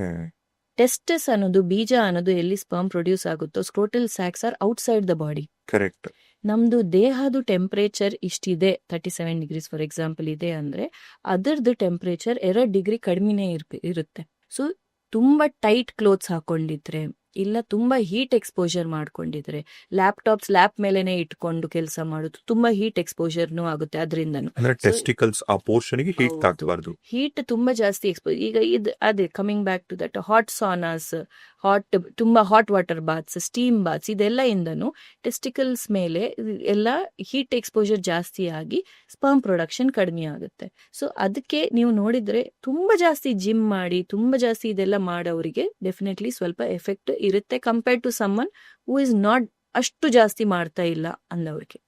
ಈಗ ರಾತ್ರಿ ಹೊತ್ತು ನಗ್ನವಾಗಿ ಮಲ್ಗೋದ್ರಿಂದ, ನ್ಯೂಡಾಗಿ ಮಲ್ಗೋದ್ರಿಂದ, ಅಥವಾ ಹಳೆ ಕಾಲದೆಲ್ಲ ಪಂಚೆಗಳು ಕೊಡ್ತಿದ್ರು, ಅದು ಎಲ್ಲ ನಿಮ್ಗೆ ಏರ್ ಸರ್ಕ್ಯುಲೇಷನ್ ಬೆಟರ್ ಇರುತ್ತೆ, ಟೆಂಪರೇಚರ್ ರೆಗ್ಯುಲೇಷನ್ ಸ್ವಲ್ಪ ಬೆಟರ್ ಇರುತ್ತೆ. So tight clothes, tight inner wares ಅದೆಲ್ಲ ಹಾಕೋಬಾರದು. ಲೂಸ್ ಫಿಟ್ಟಿಂಗ್ ಕಾಟನ್ ಕ್ಲೋತ್ಸ್ ಹಾಕೊಂಡಿದ್ರೆ ನಿಮ್ಗೂ ಇನ್ನೂ ಒಳ್ಳೆಯದು. ಓಕೆ. ಡಾಕ್ಟರ್, ಇನ್ನೊಂದು, ಈಗ ಫಾರ್ ಎಕ್ಸಾಂಪಲ್ ಮದುವೆ ಆದ ತಕ್ಷಣ ಈವನ್ ಫಿಸಿಕಲ್ ಇಂಟರ್ಕೋರ್ಸ್ ಜೊತೆಗೆ ಅವ್ರು ಇಬ್ರು ಕೂಡ ಮೆಂಟಲ್ ಹೆಲ್ತ್ ಚೆನ್ನಾಗಿರ್ಬೇಕು, ಒಂದು ಅಂಡರ್ಸ್ಟ್ಯಾಂಡಿಂಗ್ ಬರಬೇಕು. ಈಗ ಅವರೇ ರೆಡಿ ಆಗಿರಲ್ಲ, ಈಗ ಮದುವೆ ಆಯ್ತು, ಅವ್ರು ಇಮ್ಮಿಡಿಯೇಟ್ಲಿ ರೆಡಿ ಆಗಿರಲ್ಲ ಆ ಪ್ರೋಸೆಸ್ ಮಾಡ್ಕೊಳಕ್ಕೆಲ್ಲಾನು. ಆದ್ರೆ ಮನೇಲಿ ಪ್ರೆಷರ್ ಇರುತ್ತೆ, ಸೊಸೈಟಿ ಪ್ರೆಷರ್ ಇರುತ್ತೆ, ರಿಲೇಟಿವ್ಸ್ ಎಲ್ಲ ಕೇಳ್ತಿರ್ತಾರೆ. ಇಂಥ ಟೈಮಲ್ಲಿ ಬಲವಂತವಾಗಿ ಮೀಟಿಂಗ್ ಮಾಡಿದ್ರು ಕೂಡ ಅಲ್ಲೂ ಏನೇನೋ ಅಲ್ಲೂ ಕೂಡ ಏನಾದರೂ ಚಾನ್ಸಸ್ ಕಮ್ಮಿ ಇರುತ್ತಾ? ಹಾಗೇನಿಲ್ಲ, nothing like that. Chances of pregnancy because of forceful intercourse ಕಡಿಮೆ ಆಗುತ್ತೆ ಅಂತ ಆ ಥರ ಏನಿಲ್ಲ. ಈಗ ಮೇನ್ ಹಾರ್ಮೋನ್ಸ್ ಅಲ್ವಾ, ಈಗ ಈಸ್ಟ್ರೋಜನ್, ಟೆಸ್ಟೋಸ್ಟ್ರಾನ್, ಈ ಹಾರ್ಮೋನ್ ಇಂಬ್ಯಾಲೆನ್ಸಸ್ ಆದ್ರೆ, ಈಗ ಹೆಣ್ಮಕ್ಳಲ್ಲಿ ಈಸ್ಟ್ರೋಜನ್ ಕಮ್ಮಿ ಆದ್ರೂ ಅಥವಾ ಈಸ್ಟ್ರೋಜನ್ ಜಾಸ್ತಿ ಆದ್ರೂ ಕೂಡ ಏನೇನೆಲ್ಲ ಪ್ರಾಬ್ಲಮ್ಸ್ ಆಗುತ್ತೆ ಡಾಕ್ಟರ್? ಹಾರ್ಮೋನಲ್ ಇಂಬ್ಯಾಲೆನ್ಸ್ ಅನ್ನೋದು ಫಸ್ಟ್ ಆಫ್ ಆಲ್ ಯಾಕೆ ಆಗ್ತಾ ಇದೆ? ಸಮ್ಟೈಮ್ಸ್ ಏನಾಗುತ್ತೆ, ತುಂಬ ಸಿಂಪಲ್ ಆಗಿ ಥೈರಾಯ್ಡ್ ಸಮಸ್ಯೆ ಇರುತ್ತೆ ಅವರಿಗೆ. ಸೊ ಬೇಸಿಕ್ ಹೆಲ್ತ್ ಫಸ್ಟ್ ಚೆನ್ನಾಗಿರ್ಬೇಕು ಅವ್ರದ್ದು. 4 test: haemoglobin, thyroid, sugar, prolactin ಅಂತ. ಇದು ಫಸ್ಟ್ ನಾವು ಇದು 4 ರಕ್ತ ಪರೀಕ್ಷೆಗಳು ಮಾಡಿಸ್ತೀವಿ. ಇದು ಹೆಣ್ಮಕ್ಳಿಗೆ ಇರ್ಲಿ ಗಂಡಸರಿಗೆ. ಇದು ಒಂದು ತುಂಬಾ ದೊಡ್ಡ ಮಿತ್, ಥೈರಾಯ್ಡ್ ಸಮಸ್ಯೆ ಬರೇ ಹೆಂಗಸರಿಗೇನೆ ಬರುತ್ತೆ ಅಂತ. ಫಾರ್ ಮೆನ್ ಥೈರಾಯ್ಡ್ ಪ್ರಾಬ್ಲಮ್ ಬರಲ್ಲ ಅಂತ ಆ ಥರ ಏನೂ ಇಲ್ಲ. ಥೈರಾಯ್ಡ್ ಗ್ಲ್ಯಾಂಡ್ ಅನ್ನೋದು ಇಲ್ಲಿ ಇರುತ್ತೆ. ಅದು ಪ್ರತಿ ಒಂದು ಆರ್ಗನ್ ಚೆನ್ನಾಗಿ ಕೆಲಸ ಮಾಡಬೇಕು ನಮ್ಮ ದೇಹನಲ್ಲಿ ಅಂದ್ರೆ ಥೈರಾಯ್ಡ್ ಚೆನ್ನಾಗಿ ಬ್ಯಾಲೆನ್ಸ್ ನಲ್ಲಿ ಇರಬೇಕು. ಅದು TSH thyroid hormone, T3, T4, TSH ಅಂತ ಪ್ರೊಫೈಲ್ ಇರುತ್ತೆ. ಅದು ಬೇಸಿಕ್ ಟೆಸ್ಟ್ ನೀವು ಮಾಡಿಸ್ಕೋಬೇಕು. ಜೊತೆಗೆ ನಿಮ್ದು ರಕ್ತ, ಹಿಮೋಗ್ಲೋಬಿನ್, ಪ್ಲೇಟ್ಲೆಟ್ಸ್ ಅದೆಲ್ಲ ಬರುತ್ತೆ, CBC. 3ನೇದು ಪ್ರೋಲ್ಯಾಕ್ಟಿನ್ ಅಂತ ಆ ಹಾರ್ಮೋನ್ನು ತುಂಬಾ ಇಂಪಾರ್ಟೆಂಟ್. 4ನೇದು ನಮ್ದು ಶುಗರ್. ಸೊ ಶುಗರ್ ಫ್ಲಕ್ಚುಯೇಷನ್ಸ್ ತುಂಬ, ಡಯಾಬಿಟಿಸ್, ಪ್ರೀ ಡಯಾಬಿಟಿಕ್ ನಲ್ಲಿ ಇದ್ದೀರಾ ಏನು ಅಂತ ಅದನ್ನು ನೋಡಬೇಕು. ಇಂಡಿಯಾ ಇಸ್ ಡಯಾಬಿಟಿಸ್ ಕ್ಯಾಪಿಟಲ್ ಆಗ್ತಾ ಇದೆ ಈಗ ವರ್ಲ್ಡ್ ನಲ್ಲಿ. ಸೊ ಅದನ್ನು ನಾವು ಚೆಕ್ ಮಾಡ್ಕೋಬೇಕು. ಇದು 4 ಚೆನ್ನಾಗಿದೆ ಅಂದ್ರೆ ದೆನ್ ನಾವು ಬೇರೆ ರೀಸನ್ಸ್ ನ ಇವ್ಯಾಲ್ಯೂಯೇಟ್ ಮಾಡಬೇಕು. ಈಗ ಹೆಂಗಸರ್ನಲ್ಲಿ ಯಾಕೆ ಇದು ಫ್ಲಕ್ಚುಯೇಷನ್ ಇದೆ, ಹಾರ್ಮೋನ್ ಇಂಬ್ಯಾಲೆನ್ಸ್, PCOD ಅಂತ ಸಮಸ್ಯೆ ಇದೆಯಾ, ಅದರಿಂದ ಆಗ್ತಾ ಇದೆಯಾ, ಇಲ್ಲ ಅರ್ಲಿ ಮಿನೋಪಾಸ್ ಅಂದ್ರೆ ಬೇಗ ಅವ್ರಿಗೆ ಎಗ್ಸ್ ಎಲ್ಲ ಫುಲ್ ಖಾಲಿ ಆಗ್ತಾ ಇದೆ, ಸೊ ಆ ಥರ ಅದರಿಂದ ಅವ್ರಿಗೆ ಹಾರ್ಮೋನಲ್ ಇಂಬ್ಯಾಲೆನ್ಸ್ ಇದೆಯಾ, ಇಲ್ಲ ಬೇರೆ ಪ್ರಾಬ್ಲಮ್ಸ್ ಇದೆಯಾ ಅಂತ ಅವಾಗ ನಾವು ಚೆಕ್ ಮಾಡಬೇಕು. So step by step evaluation ಮಾಡಿ then we have to come to a conclusion. ಯಾಕೆ ಇದು ಹಾರ್ಮೋನಲ್ ಇಂಬ್ಯಾಲೆನ್ಸ್ ಆಗ್ತಾ ಇದೆ, ಅದರಿಂದ ಏನೋ ಸಮಸ್ಯೆಗಳಾಗ್ತಾ ಇದೆ, ಎಗ್ ಕ್ವಾಲಿಟಿ ಕಡಿಮೆ ಆಗ್ತಾ ಇದೆ, ಇಲ್ಲ ಅವರಿಗೆ ತಿಂಗಳ ಎಗ್ ರಿಲೀಸೇ ಆಗ್ತಾ ಇಲ್ಲ ಈ ಹಾರ್ಮೋನಲ್ ಇಂಬ್ಯಾಲೆನ್ಸ್ ಇಂದ, ಇಲ್ಲ ಗರ್ಭಾಶಯನಲ್ಲಿ ಮಗು ಕೂತ್ಕೊಳ್ಳಿಕ್ಕೆ ಒಂದು ಒಳ್ಳೆ ಕುಶನ್ ತರ ಫಾರ್ಮ್ ಆಗುತ್ತೆ for the baby to come and sit. ಆ ಕುಶನೇ ಫಾರ್ಮ್ ಆಗಲ್ಲ, ಎಂಡೋಮೆಟ್ರಿಯಮ್ ಅಂತ ಕರಿತೀವಿ. ಆ ಲೈನಿಂಗ್ ಚೆನ್ನಾಗಿಲ್ಲ, ಕುಶನ್ ಸರಿಯಾಗಿ ಫಾರ್ಮ್ ಆಗ್ತಾ ಇಲ್ಲ ಅಂದ್ರೂ ಮಗು ಬಂದು ಕೂತ್ಕೊಳ್ಳಿಕ್ಕೆ ಜಾಗ ಇಲ್ಲ ಅಲ್ವಾ. ಸೊ ಆ ಹಾರ್ಮೋನಲ್ ಇಂಬ್ಯಾಲೆನ್ಸ್ ಇಂದ ಇದು ಈಸ್ಟ್ರೋಜನ್ ಅದಕ್ಕೂ ತುಂಬಾ ಇಂಪಾರ್ಟೆಂಟ್. ಸೊ ಅದನ್ನು ಸರಿ ಇಲ್ಲ ಅಂದ್ರೂ ಪ್ರೆಗ್ನೆನ್ಸಿ ಇಶ್ಯೂಸ್ ಬರ್ಬೋದು. ಈಗ ಯಾವುದೋ ಒಂದು ಕಪ್ಪಲ್ಲು ಮದುವೆ ಲವ್ ಮಾಡಿರ್ತಾರೆ, ಮದುವೆ ಆಗೋ ಪ್ಲಾನ್ಸ್ ಇರುತ್ತೆ ಮುಂದಕ್ಕೆ, ಬಟ್ ಅವ್ರು ಫಿಸಿಕಲಿ ಇಂಟರ್ಕೋರ್ಸ್ ಆಗಿ ಅಥವಾ ಆ ಹುಡುಗಿ ಆ ಲೇಡಿ ಏನಾರ ಕನ್ಸೀವ್ ಆಗಿತ್ತು, ಸದ್ಯಕ್ಕೆ ಮಗು ಬೇಡ ಅಂತ ಕೆಲವರು ಟ್ಯಾಬ್ಲೆಟ್ಸ್ ತಗೊಳ್ಳೋದು ಇದೆಲ್ಲ ಪ್ರಾಕ್ಟೀಸ್ ಮಾಡ್ಕೊಂಡಿರ್ತಾರಲ್ಲ ಕೆಲವ್ರು ಹೆಣ್ಮಕ್ಳು, ಅಥವಾ ಮದುವೆ ಆದ್ಮೇಲೆನೇ ಆಗ್ಲಿ, ಬೇಡ ನಂಗೆ ಸದ್ಯಕ್ಕೆ ಮಗು ಬೇಡ ಅಂತ ಪುಷ್ ಮಾಡ್ತಾ ಆ ಥರದ ಟ್ಯಾಬ್ಲೆಟ್ಸ್ ರೂಢಿ ಮಾಡ್ಕೊಂಡಿದ್ರೆ ಅವರಿಗೆ ಮಕ್ಕಳಾಗ್ತಕ್ಕಂಥ ಚಾನ್ಸಸ್ ಹೇಗಿರುತ್ತದು? 2 ಟ್ಯಾಬ್ಲೆಟ್ಸ್ ಫಸ್ಟ್ ನಾನು ಡಿಸ್ಕಸ್ ಮಾಡಲಿಕ್ಕೆ. ಒಂದು ಕಾಂಟ್ರಸೆಪ್ಟಿವ್ ಪಿಲ್ಸ್ ಅಂತ ಫ್ಯಾಮಿಲಿ ಪ್ಲಾನಿಂಗ್ ಮೆಡಿಕೇಶನ್ಸ್ ಇರುತ್ತೆ. ಅದು ದಿನ ಅವರು ತಗೋತಾರೆ, 21 ದಿನಗೆ ಅದು ಪ್ಯಾಕೆಟ್ ತರ ಬರುತ್ತೆ. ಅದು ಡಾಕ್ಟರ್ ಪ್ರಿಸ್ಕ್ರೈಬ್ ಮಾಡಬೇಕು, ಅವ್ರ ಹಾರ್ಮೋನ್ಸ್ ಪ್ರಕಾರ ಏನು ಕೊಡಬೇಕು, ಯಾವುದು ಕೊಡಬೇಕು ಅಂತ. ಸೊ ಆ ಹಾರ್ಮೋನಲ್ ಪಿಲ್ಸ್ ಕೆಲಸ ಯಾಕೆ ನಾನು ದಿನ ತಗೋಬೇಕು ಅಂತ ಹೇಳಿನಿ, ಅದು ಮಿಸ್ ಮಾಡಿದ್ರೆ ನಿಮ್ಮ ಬಾಡಿ ಕನ್ಫ್ಯೂಸ್ ಆಗಿಬಿಡುತ್ತೆ. ಸೊ ಅದು ಕರೆಕ್ಟಾಗಿ ನೀವು ದಿನ ತಗೋಬೇಕು. ನೀವು ಎಷ್ಟು ದಿನ ತಗೋತೀರೋ ಅಷ್ಟೇ ದಿನ ಅದು ಕೆಲಸ ಮಾಡುತ್ತೆ. ಸೊ ಆ ತಿಂಗಳಿಗೆ ಅದು ಓವ್ಯುಲೇಷನ್ ಅಂದ್ರೆ ಮೊಟ್ಟೆ ರಿಲೀಸ್ ಆಗೋದನ್ನ ಸಪ್ರೆಸ್ ಮಾಡಿಬಿಡುತ್ತೆ. ಸೊ ಅದಾದ್ಮೇಲೆ ನೀವು ಅದು ತಗೋತಾ ಇಲ್ಲ, ನೆಕ್ಸ್ಟ್ ಮಂತ್ ನೀವು ತಗೋತಾ ಇಲ್ಲ ಅಂದ್ರೆ ನೀವು ಫರ್ಟಿಲಿಟಿ ಮತ್ತೆ ರೆಸ್ಯೂಮ್ ಆಗುತ್ತೆ. ಅದು ತಗೋತಾ ಇದ್ದೀವಿ ಈಗ ಅದರಿಂದ ನಮಗೆ ಮಕ್ಕಳು ಆಗ್ತಾ ಇಲ್ಲ ಅಂತ ಆ ಥರ ಇರಲ್ಲ. 2ನೇದು ಎಮರ್ಜೆನ್ಸಿ ಕಾಂಟ್ರಸೆಪ್ಟಿವ್ ಪಿಲ್ಸ್. ಈಗ ಮೊನ್ನೆ ನಾವು ಇಂಟರ್ಕೋರ್ಸ್ ಮಾಡ್ಕೊಂಡಿದ್ವಿ ಡಾಕ್ಟರ್, ಈ ಥರ ನಾನು ಐಪಿಲ್ ತಗೊಂಡಿದ್ದೀನಿ, ಇಲ್ಲ ನಾನು ಈ ಸೊ ಟ್ಯಾಬ್ಲೆಟ್ ಪಿಲ್ ತಗೊಂಡಿದ್ವಿ ಮಕ್ಕಳಾಗಬಾರ್ದು ಅಂತ. ಸೊ ಆ ಥರ ಪಿಲ್ಸ್ ತಗೊಂಡಿದ್ರೆ ಪ್ರಾಬ್ಲಮ್ ಆದರೆ ಅದಕ್ಕೆ ಎಮರ್ಜೆನ್ಸಿ ಕಾಂಟ್ರಸೆಪ್ಷನ್ ಅಂತ ಹೆಸರಿಟ್ಟಿದ್ದಾರೆ. ಅದು ಎಮರ್ಜೆನ್ಸಿ. ಸುಮ್ಮನೆ ಅದು ತಗೋತಾ ಇದ್ರೆ ಅದು ಒಂದು ಹಾರ್ಮೋನಲ್ ಆಟಮ್ ಬಾಂಬ್ ಥರ. ನಿಮ್ಮೆಲ್ಲ ಹಾರ್ಮೋನ್ಸ್ನ ಅದು ಡಿಸ್ಟರ್ಬ್ ಮಾಡಿಬಿಡುತ್ತೆ, ಇಂಬ್ಯಾಲೆನ್ಸ್ ಮಾಡುತ್ತೆ. ಫುಲ್ ಆಗಿ ಇಂಬ್ಯಾಲೆನ್ಸ್ ಆಗೋಗುತ್ತೆ. ಅಂಡ್ ದೆನ್ ಅದು ಡೆಫಿನೆಟ್ಲಿ ನಿಮ್ದು ಫರ್ಟಿಲಿಟಿ ಹೆಲ್ತ್ ಮೇಲೆ, ಜನರಲ್ ರಿಪ್ರೊಡಕ್ಟಿವ್ ಹೆಲ್ತ್ ಮೇಲೇನು ತುಂಬಾ ಎಫೆಕ್ಟ್ ಆಗ್ಬೋದು. ಸೊ ಅದಕ್ಕೆ ನಿಮ್ಗೆ ಏನು ಪ್ರಾಬ್ಲಮ್ ಇದ್ರೂ ನೀವು ಡಾಕ್ಟರ್ ಜೊತೆ, ಗೈನಕಾಲಜಿಸ್ಟ್ ಜೊತೆ ಡಿಸ್ಕಸ್ ಮಾಡಿಬಿಟ್ಟೇ ಇದು ಮಾತ್ರೆ ತಗೋಬೇಕು.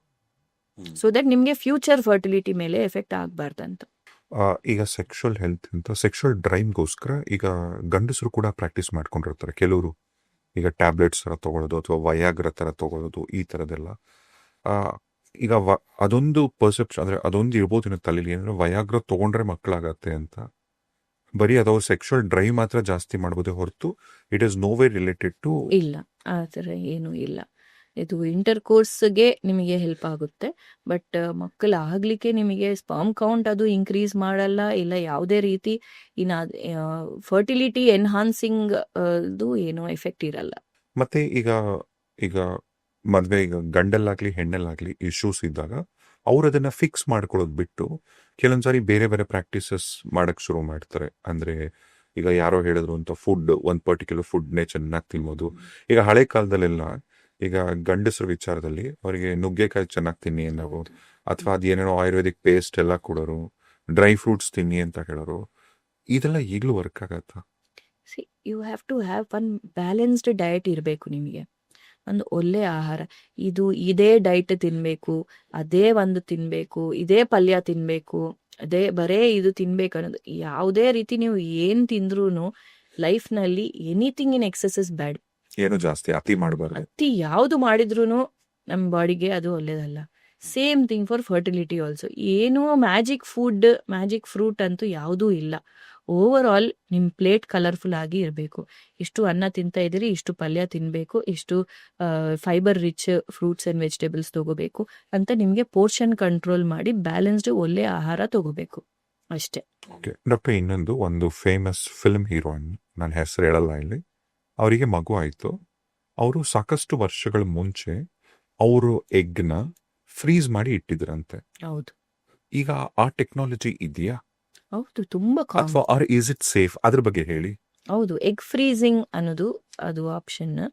ಅದು ಯಾರಿಗೆ ಹೇಳ್ತೀವಿ, ಇಫ್ ಇನ್ ಕೇಸ್ ನಿಮಗೆ ಈಗ not finding the mister right, ನಮಗೀಗ ಮದುವೆ ಮಾಡ್ಕೋಬೇಕಂತ ಇದೆ ಬಟ್ ಕರೆಕ್ಟಾಗಿ ಯಾರು ಸಿಗ್ತಾ ಇಲ್ಲ ನನ್ನ ಮೆಂಟಾಲಿಟಿ ಪ್ರಕಾರ, ಆರ್ ನಿಮಗೆ ಹೀಗೆ ಮಗು ಬೇಡ, ಮದುವೆ ಮಗು ಇದೆಲ್ಲ ನಮಗೆ ಪ್ಲ್ಯಾನ್ ಮಾಡೋದು ಹೀಗೆ ಬೇಡ ಅಂತ ಇದೆ, ಬಿಕಾಸ್ ಆಫ್ ನಿಮ್ಮ ಕೆರಿಯರ್ ಇರಲಿ, ಪರ್ಸ್ನಲ್ ಆರ್ ಪ್ರೊಫೆಷ್ನಲ್ ರೀಸನ್ಸ್ ಇಂದ, ಆರ್ ಏನಾದರೂ ಮೆಡಿಕಲ್ ಕಂಡೀಷನ್ ಇದೆ, ಎಂಡೋಮೆಟ್ರಿಯೋಸಿಸ್ ಸಮಸ್ಯೆಗಳಿಲ್ಲ, ಕ್ಯಾನ್ಸರ್ ಪ್ರಾಬ್ಲಮ್, ಆ ಥರ ಏನಾದ್ರು ಸಮಸ್ಯೆಗಳಿದೆ ಅಂದ್ರೂ ನೀವು ಎಗ್ಸ್ನ ಫ್ರೀಸ್ ಮಾಡಿ ಇಟ್ಕೋಬಹುದು. ಎಷ್ಟು ವರ್ಷ? 10 ವರ್ಷ ತನಕ ಫ್ರೀಸ್ ಮಾಡಿ ಇಡ್ಬೋದು.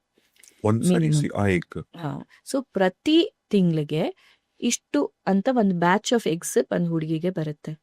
ಅದರಲ್ಲಿ ಒಂದು ಫಾಲಿಕಲ್ ಅನ್ನೋದು ದೊಡ್ಡದಾಗಿ ಮೊಟ್ಟೆ ರಿಲೀಸ್ ಆಗುತ್ತೆ. ಮಿಕ್ಕಿದೆಲ್ಲ ಏನಾಗುತ್ತೆ, ಅದೆಲ್ಲ ದೇ ಆಲ್ ಡೈ, ಸತ್ತೋಗುತ್ತೆ. ನೆಕ್ಸ್ಟ್ ಮಂತ್ ಮತ್ತೆ ಹೊಸ ಬ್ಯಾಚ್ ಬರುತ್ತೆ. ಹಾಗಾಗಿ ನಮ್ದು ಏಜ್ ಹೆಚ್ಚಾಕೊಂತ ಹೋಗಿದ್ರೆ ಆ number of batch of eggs ಕಡಿಮೆ ಆಗ್ತಾ ಇರುತ್ತೆ, ಕ್ವಾಲಿಟಿನೂ ಕಡಿಮೆ ಆಗ್ತಾ ಇರುತ್ತೆ. ಸೊ ಆ ತಿಂಗಳಿಗೆ ಎಷ್ಟಿದೆ, ಆ ತಿಂಗಳದು ಎಲ್ಲ ಫಾಲಿಕಲ್ಸ್ನ ನಾವು ಇಂಜೆಕ್ಷನ್ಸ್, ಟ್ಯಾಬ್ಲೆಟ್ಸ್ ಕೊಟ್ಬಿಟ್ಟು ಎಲ್ಲ ಫಾಲಿಕಲ್ಸ್ನ ದೊಡ್ಡ ಮಾಡ್ತೀವಿ. ಅದು ಸ್ಟೆಪ್ 1 ಆಫ್ ಇಂಜೆಕ್ಷನ್ಸ್. ಎಲ್ಲ ಒಂದ್ಸಲ ದೊಡ್ಡದಾಗಿದ್ದಾದ್ಮೇಲೆ ಸೆಕೆಂಡ್ ಸ್ಟೆಪ್ ಇಸ್ ಆ ಎಗ್ಸ್ನ ನಾವು ಕಲೆಕ್ಟ್ ಮಾಡ್ತೀವಿ. ಈಗ ಫಾರ್ ಮೆನ್, ಗಂಡಸರವರಿಗೆ ಸೀಮೆನ್ ಸ್ಯಾಂಪಲ್ ಇದೆ, ಅದು ನಾವು ಮೈಕ್ರೋಸ್ಕೋಪ್ ನಲ್ಲಿ ನೋಡಿ ನಮಗೆ ಸ್ಪರ್ಮ್ಸ್ ಇದೆಯಾ ಇಲ್ಲ ಗೊತ್ತಾಗುತ್ತೆ. ಹೆಂಗೆ ಸರ್ ಅವರಿಗೆ ಎಗ್ ಸ್ಯಾಂಪಲ್ ಏನೂ ಇಲ್ಲ. ಈ ಫಾಲಿಕಲ್ ಯಾವ್ದು ನಾವು ಇಂಜೆಕ್ಷನ್ ಕೊಟ್ಬಿಟ್ಟು ದೊಡ್ಡ ಮಾಡಿದ್ವೋ ಅದು ಅಂಡರ್ ಎನೆಸ್ಥೀಶಿಯಾ ನಾವು ಹೋಗಿ ಒಂದು ಚಿಕ್ಕ ಸೂದಿ, ಒಂದು ಚಿಕ್ಕ ಪ್ರಿಕ್ಕಿಂದ ಆ ಫಾಲಿಕಲ್ ಫ್ಲೂಯಿಡ್ ನ ತೆಗೆದು ಬಿಟ್ಟು ಮೈಕ್ರೋಸ್ಕೋಪ್ ನಲ್ಲಿ ನೋಡ್ತೀವಿ. ಅದು ಹೇಗೆ ನಡೆಯುತ್ತೆ ಪ್ರೋಸೆಸ್? ಏನಂತ ನೀವು ಬ್ಲಡ್ ಟೆಸ್ಟ್ ಹೇಗೆ ಕೊಡ್ತೀರಿ, ಒಂದು ಸೂಜಿಯಿಂದ ಒಂದು ಪ್ರಿಕ್ ಮಾಡಿ ಆ ಬ್ಲಡ್ ನ ಡ್ರಾ ಮಾಡ್ತೀರಿ. ಹಾಗೆ ಇದು ಗರ್ಭಾಶಯ ಬಾಜು 2 ಮೊಟ್ಟೆ ಶೀಲ ಅಂತ ಇರುತ್ತೆ, ಓವರೀಸ್. ಆ ಓವರೀಸ್ ನಲ್ಲಿ ಚಿಕ್ಕ ಚಿಕ್ಕ ಫಾಲಿಕಲ್ಸ್ ಅಂತ ಇರುತ್ತೆ, ಬ್ಲಾಕ್ ಫಾಲಿಕಲ್ ಫ್ಲೂಯಿಡ್. ಆ ಫಾಲಿಕಲ್ಸ್ ನ ನಾವು ನಿಮಗೆ ಇಂಜೆಕ್ಷನ್ ಕೊಡ್ತೀವಿ. ಪೀರಿಯಡ್ಗೆ ಬಂದವಾಗ, ಪೀರಿಯಡ್ ಸೆಕೆಂಡ್ ಡೇ, ಋತುಚಕ್ರ 2ನೇ ದಿನ 3ನೇ ದಿನ ಇಂದ ನಾವು ಒಂದು 8 ದಿನ 10 ದಿನ ಇಂಜೆಕ್ಷನ್ ಇರುತ್ತೆ. ನೀವೇ ತಗೋಬಹುದು, ಅದು ಸಿಂಪಲ್ ಇನ್ಸುಲಿನ್, ಶುಗರ್ ಅವ್ರು ಹೇಗೆ ತಗೋತಾರೆ ಡಯಾಬಿಟಿಕ್ಸ್ ಪೇಷಂಟ್ಸ್, ಆ ತರ ಸಿಂಪಲ್ ಇಂಜೆಕ್ಷನ್ ನ ದಿನ ನೀವೇ ತಗೋಬಹುದು. ಆ ತಗೊಂಡು ನಾವು ಫಾಲಿಕಲ್ಸ್ ಎಲ್ಲ ದೊಡ್ಡ ಆಗಿದ್ದಾದ್ಮೇಲೆ ಪ್ರಜ್ಞೆ ತಪ್ಪಿಸಿದ ಮಾತ್ರೆ ಕೊಡ್ತೀವಿ, ಎನೆಸ್ಥೀಶಿಯಾ. ನಾರ್ಮಲ್ ಸಲೈನ್ ಹೇಗೆ ಕೊಡ್ತಾರೆ ಆ ಥರ ಎನೆಸ್ಥಿಷಿಯಾ ಕೊಟ್ಬಿಟ್ಟು ವೆಜೈನಲ್ ಸ್ಕ್ಯಾನ್ ಮಾಡ್ತೀವಲ್ಲ ಆ ಥರ ವೆಜೈನ ಮೂಲಕವಾಗಿ ಕೆಳಗಿನ ಜಾಗದಿಂದ ನಾವು ಹೋಗಿ ಒಂದು ಚಿಕ್ಕ ಪ್ರಿಕ್ ಮಾಡಿ ಆ ಫಾಲಿಕಲ್ದು ನೀರೆಲ್ಲ ನಾವು ಆಸ್ಪಿರೇಟ್ ಮಾಡ್ತೀವಿ. ತೆಗೆದು ಬಿಟ್ಟು ಅದನ್ನ ಒಳಗಡೆ ಮೊಟ್ಟೆ ಇದೆಯಾ ಇಲ್ಲ ಅಂತ ಚೆಕ್ ಮಾಡಿ ಆ ಮೊಟ್ಟೆನ ಎಗ್ಸ್ನ ನಾವು ಫ್ರೀಸ್ ಮಾಡಿ ಇಟ್ಬಿಡ್ತೀವಿ. ಸೊ ಇದನ್ನ ಎಗ್ ಫ್ರೀಸಿಂಗ್ ಪ್ರೊಸೀಜರ್ ಅಂತ ಹೇಳ್ತಾರೆ. ಸೊ ಈ ಎಗ್ ಫ್ರೀಸ್ ನೀವು ಮಾಡಿ ಇಟ್ಬಿಟ್ರೆ ಆಮೇಲೆ ನಿಮಗೆ 2 ವರ್ಷ 5 ವರ್ಷ 6 ವರ್ಷ ಆದಮೇಲೆ ಡಾಕ್ಟರ್ ಈಗ ನನಗೆ ಮದುವೆ ಆಗಿದೆ, ನನ್ನ ಮಗು ಪ್ಲಾನ್ ಮಾಡ್ಕೋಬೇಕು ಅಂದರೆ ನೀವು ನಿಮ್ಮ ಹಸ್ಬೆಂಡ್ ಸ್ಪರ್ಮಿಂದ ಆ ಎಗ್ಸ್ನ ನಾವು ಫ್ರೀಸಿಂಗಿಂದ ತೆಗೆದುಬಿಟ್ಟು ಅದರಲ್ಲಿ ಹಾಕಿ ಆ ಯಾವುದು ಎಂಬ್ರಿಯೋ ಭ್ರೂಣ ಫಾರ್ಮ್ ಆಗುತ್ತೋ ಆ ಭ್ರೂಣನ ಡೈರೆಕ್ಟಾಗಿ ಗರ್ಭಾಶಯ ಒಳಗಡೆ ಇಡ್ತೀವಿ. So this is the beauty of egg freezing. ನಿಮ್ಮ ಲೈಫ್ ಸ್ಟಾಪ್ ಆಗಬೇಕು, ಏಜ್ ಆಗ್ತಾ ಇದೆ ಅಂತ ಆ ಥರ ಏನೂ ಇಲ್ಲ. ನೀವು ನಿಮ್ಮ ಫರ್ಟಿಲಿಟಿನ ಪ್ರಿಸರ್ವ್ ಮಾಡಿ ಇಡ್ಬೋದು. ಲೆಟ್ಸ್ ಇದನ್ನ ಹಿಂಗೆ ಹೇಳ, ಒಂದು ಹುಡುಗಿ 25-30 ಎಲ್ಲೋ ಇದ್ದಾರೆ, ಅವ್ರು ಈಗ ಸದ್ಯಕ್ಕೆ ಮದುವೆ ಆಗ್ತಿಲ್ಲ, ಬೇರೇನೋ ಬಿಸಿ ಇದಾರೋ ಅಥವಾ as you said right partner ಸಿಗ್ತಿಲ್ಲ. ಈಗ 25-30s ಅಲ್ಲಿ ಅದನ್ನ ಫ್ರೀಸ್ ಮಾಡಿಟ್ಟು ಒಂದು 5 years ಆದ್ಮೇಲೆ 35 ಅಲ್ಲಿ ಅಥವಾ 40 ಅವ್ರು ಪ್ಲಾನ್ ಮಾಡಬೇಕು ಅಂದ್ರು ಇದೇ ಎಗ್ನ ಯೂಸ್ ಮಾಡ್ಕೊಬಹುದು, ಫ್ರೀಸ್ ಮಾಡಿಸಿರೋದು. ಇಲ್ಲಿ 2 things ಡಾಕ್ಟರ್. ಒಂದು, ಈಸ್ ಇಟ್ ವೆರಿ ಎಕ್ಸ್ಪೆನ್ಸಿವ್, ದುಡ್ಡು ಕಾಸಲ್ಲಿ ತುಂಬಾ ಜಾಸ್ತಿ ಇರುತ್ತಾ ಒಂದು. ಎರಡನೇದು, ಇಫ್ ದೇ ಆರ್ ಯೂಸಿಂಗ್ ಒಂದು 5 ವರ್ಷ ಆದ್ಮೇಲೆ ಇದನ್ನ ಬಳಸೋದ್ರಿಂದ ಇಲ್ಲಿ ಕ್ವಾಲಿಟಿ ಏನಾರ ಕಮ್ಮಿ ಆಗಿರುತ್ತಾ ಬಿಕಾಸ್ ಇಟ್ ಇಸ್ ಫ್ರೀಸ್ ಆಗಿರೋದ್ರಿಂದ? ಫಸ್ಟ್ ಸೆಕೆಂಡ್ ಕ್ವೆಶ್ಚನ್ ಆನ್ಸರ್ ಮಾಡ್ತೀನಿ ನಾನು. ಆ ಫ್ರೀಸ್ ಮಾಡಿದ್ದು ನೀವು ಅಷ್ಟೇ ಹಾಗೆ ಇರುತ್ತೆ. ಫಸ್ಟ್ ಅಲ್ಲಿ ಏನ್ ಸಿಕ್ತು, ನಾವು ಏನು ಫ್ರೀಸ್ ಮಾಡಿ ಇವತ್ತು ನಾವು ಫ್ರೀಸ್ ಮಾಡಿ ಇಡ್ತಾ ಇದೀವಿ ಅಂದ್ರೆ ಆಫ್ಟರ್ 2 ವರ್ಷ ಇರ್ಲಿ 5 ವರ್ಷ ಇರ್ಲಿ 8 ವರ್ಷ ಇರ್ಲಿ ಅದು ನೀವು ಫ್ರೀಸ್ ಮಾಡಿದ್ದು ಹಾಗೆ ಇರುತ್ತೆ. ಅದಕ್ಕೆ ಫ್ರೀಸಿಂಗ್ ಇಸ್ ಬೆಟರ್ ಅಂತ ಕರಿತೀವಿ. ಸೊ ಈಗ ನಾವು ಬಂದಿದ್ದು ವಿಟ್ರಿಫಿಕೇಶನ್ ಟೆಕ್ನಿಕ್ ಅಂತ ಹೇಳ್ತಾರೆ, ಆ ಫ್ರೀಸಿಂಗ್ ಟೆಕ್ನಿಕ್ಸ್ನ. ಅದು ಎಲ್ಲ ಅಡ್ವಾನ್ಸ್ಡ್ ಟೆಕ್ನಿಕ್ಸ್. ಆ ಫ್ರೀಸಿಂಗ್ ಮೆಥಡ್ ಇಂದನೂ ಏನು ಡ್ಯಾಮೇಜ್ ಏನು ಮೊಟ್ಟೆಗೆ ಆಗಲ್ಲ. ಸೊ ಅದರಿಂದ ನಿಮಗೆ ಆಮೇಲೆ ನೀವು ಯೂಸ್ ಮಾಡಿದ್ರೆ ಈ ಫ್ರೀಸಿಂಗ್ ಪ್ರಾಸೆಸ್ ಇಂದ ಮಗುಗೆ ಏನಾದ್ರು ಪ್ರಾಬ್ಲಮ್ ಆಗುತ್ತಾ ಅಂದ್ರೂ ಆ ಥರನೂ ಏನೂ ಇಲ್ಲ. ಕ್ವಾಲಿಟಿನೂ ಹಾಗೆ ಇರುತ್ತೆ. ಅದ್ರ ಜೊತೆಗೆ ನಿಮಗೆ ಆ ಟೈಮ್ನಲ್ಲಿ ಹೇಗೆ ಇತ್ತು ಎಕ್ಸ್ ಸೇಮ್ ಥಿಂಗ್ ಇರುತ್ತೆ. ಈಗ ನಿಮ್ಮ ಜೆನೆಟಿಕ್ಸ್ನಲ್ಲಿ ಏನಾದ್ರು ಪ್ರಾಬ್ಲಮ್ ಇದೆ, ಅದು ನ್ಯಾಚುರಲ್ ಆಗಿ ನೀವು ಪ್ರೆಗ್ನೆಂಟ್ ಆಗಿದ್ರು ಬರುತ್ತೆ. ಇದು ನಾವು ಫ್ರೀಸಿಂಗ್ ಎಗ್ಸಿಂದ ನಾವು ಮಾಡಿದ್ರೂ ಆಗುತ್ತೆ. ಈ ಪ್ರೊಸೆಸ್ ಇಂದ ಏನಾದ್ರು ನಾವು ಇಂಡ್ಯೂಸ್ ಮಾಡ್ತಾ ಇದೀವಾ ಪ್ರಾಬ್ಲಮ್ನ ಅಂದ್ರೆ ಹಾಗೇನಿಲ್ಲ. ಎರಡನೇದು ಕಾಸ್ಟ್ ಬಗ್ಗೆ. Cost it anyways varies between 1 lakh to 2 lakhs rupees-ನಲ್ಲಿ ಇರುತ್ತೆ. ಈಗ ನೀವು ಒಂದು ಮನೆಯಲ್ಲಿ ಇರ್ತಾ ಇದ್ದೀರಂದ್ರೆ ನೀವು ರೆಂಟ್ ಕಟ್ತಾ ಇರಬೇಕು. ಹಾಗೆ ಇದು ಫ್ರೀಸಿಂಗೂನು ಅವರು ಫ್ರೀಸಿಂಗ್ ಚಾರ್ಜಸ್ ಅಂತ ತಗೋತಾ ಇರ್ತಾರೆ. ಸೊ ಅದರ ಪ್ರಕಾರ ನೀವು ಎಷ್ಟು ತನಕ ನಿಮ್ಗೆ ಬೇಕು ಅದು ನೀವು ಫ್ರೀಸಿಂಗ್ ಚಾರ್ಜಸ್ ಪೇ ಮಾಡ್ತಾ ಇರಬಹುದು. ಈಗ ಗಂಡಸರಲ್ಲೂ ಇದೇ ತರ ಅವರು ಸ್ಪರ್ಮ್ಸ್ ನ ಫ್ರೀಸ್ ಮಾಡ್ಬೋದಾ? ಹೌದು. ಮ್ಯಾಸ್ಟುಬೇಟೆಡ್ ಸ್ಯಾಂಪಲ್ನ ಅವರು ಕೊಟ್ಬಿಟ್ರೆ ಅದು ಸ್ಯಾಂಪಲ್ನ ಫ್ರೀಸ್ ಮಾಡ್ಬೋದು. ಇದು ನಾರ್ಮಲಿ ನಾವು ಅಡ್ವೈಸ್ ಮಾಡ್ತೀವಿ. ಏನಾದ್ರು ಕ್ಯಾನ್ಸರ್ ಟ್ರೀಟ್ಮೆಂಟ್ಸ್ ಅವ್ರಿಗೆ ತಗೋಬೇಕು ಅಂದರೆ ಅವರು ಡೆಫಿನೆಟ್ಲಿ ಇದು ಫ್ರೀಸ್ ಮಾಡಿ ಇಟ್ಟರೆ ಅವ್ರಿಗೆ ಒಳ್ಳೆಯದು. ಯಾಕಂದರೆ ಕ್ಯಾನ್ಸರ್ ಟ್ರೀಟ್ಮೆಂಟ್, ರೇಡಿಯೇಷನ್ ಟ್ರೀಟ್ಮೆಂಟ್ ಇರಲಿ, ಮೆಡಿಸಿನ್ಸ್ ಇರಲಿ, ಕೀಮೋಥೆರಪಿಯಿಂದ ಅವ್ರಿಗೆ sperm production, sperm quality, count, motility ಇದೆಲ್ಲ ಕಡಿಮೆ ಆಗುತ್ತೆ. ಅದಕ್ಕೋಸ್ಕರ ಅವ್ರಿಗೆ ಡಿಟೆಕ್ಟ್ ಆಗಿದ ತಕ್ಷಣ ಅದು ಏನಾಗುತ್ತೆ, ಕ್ಯಾನ್ಸರ್ ಅಂದ ತಕ್ಷಣ ನಮಗೆ ಅದು ಒಂದಿರುತ್ತೆ. ಫರ್ಟಿಲಿಟಿ ಬಗ್ಗೆನೇ ಯೋಚನೆ ಮಾಡಲ್ಲ ನಾವು, ಕರೆಕ್ಟ್. ಬಟ್ ಈಗಿನ ಕಾಲ ಹಾಗಲ್ಲ. ನಮಗೆ ಅಡ್ವಾನ್ಸ್ ಟ್ರೀಟ್ಮೆಂಟ್ಸ್ ಇಂದ ಇಷ್ಟೊಂದು ಜನ ಕ್ಯಾನ್ಸರ್ ಸರ್ವೈವರ್ಸ್ ಇದ್ದಾರೆ. ಆಮೇಲೆ ಅವ್ರು ಚೆನ್ನಾಗಿ ಲೈಫ್ ಎಲ್ಲ ನಾರ್ಮಲ್ ಆಗಿ ನಡೀತಾ ಇದೆ.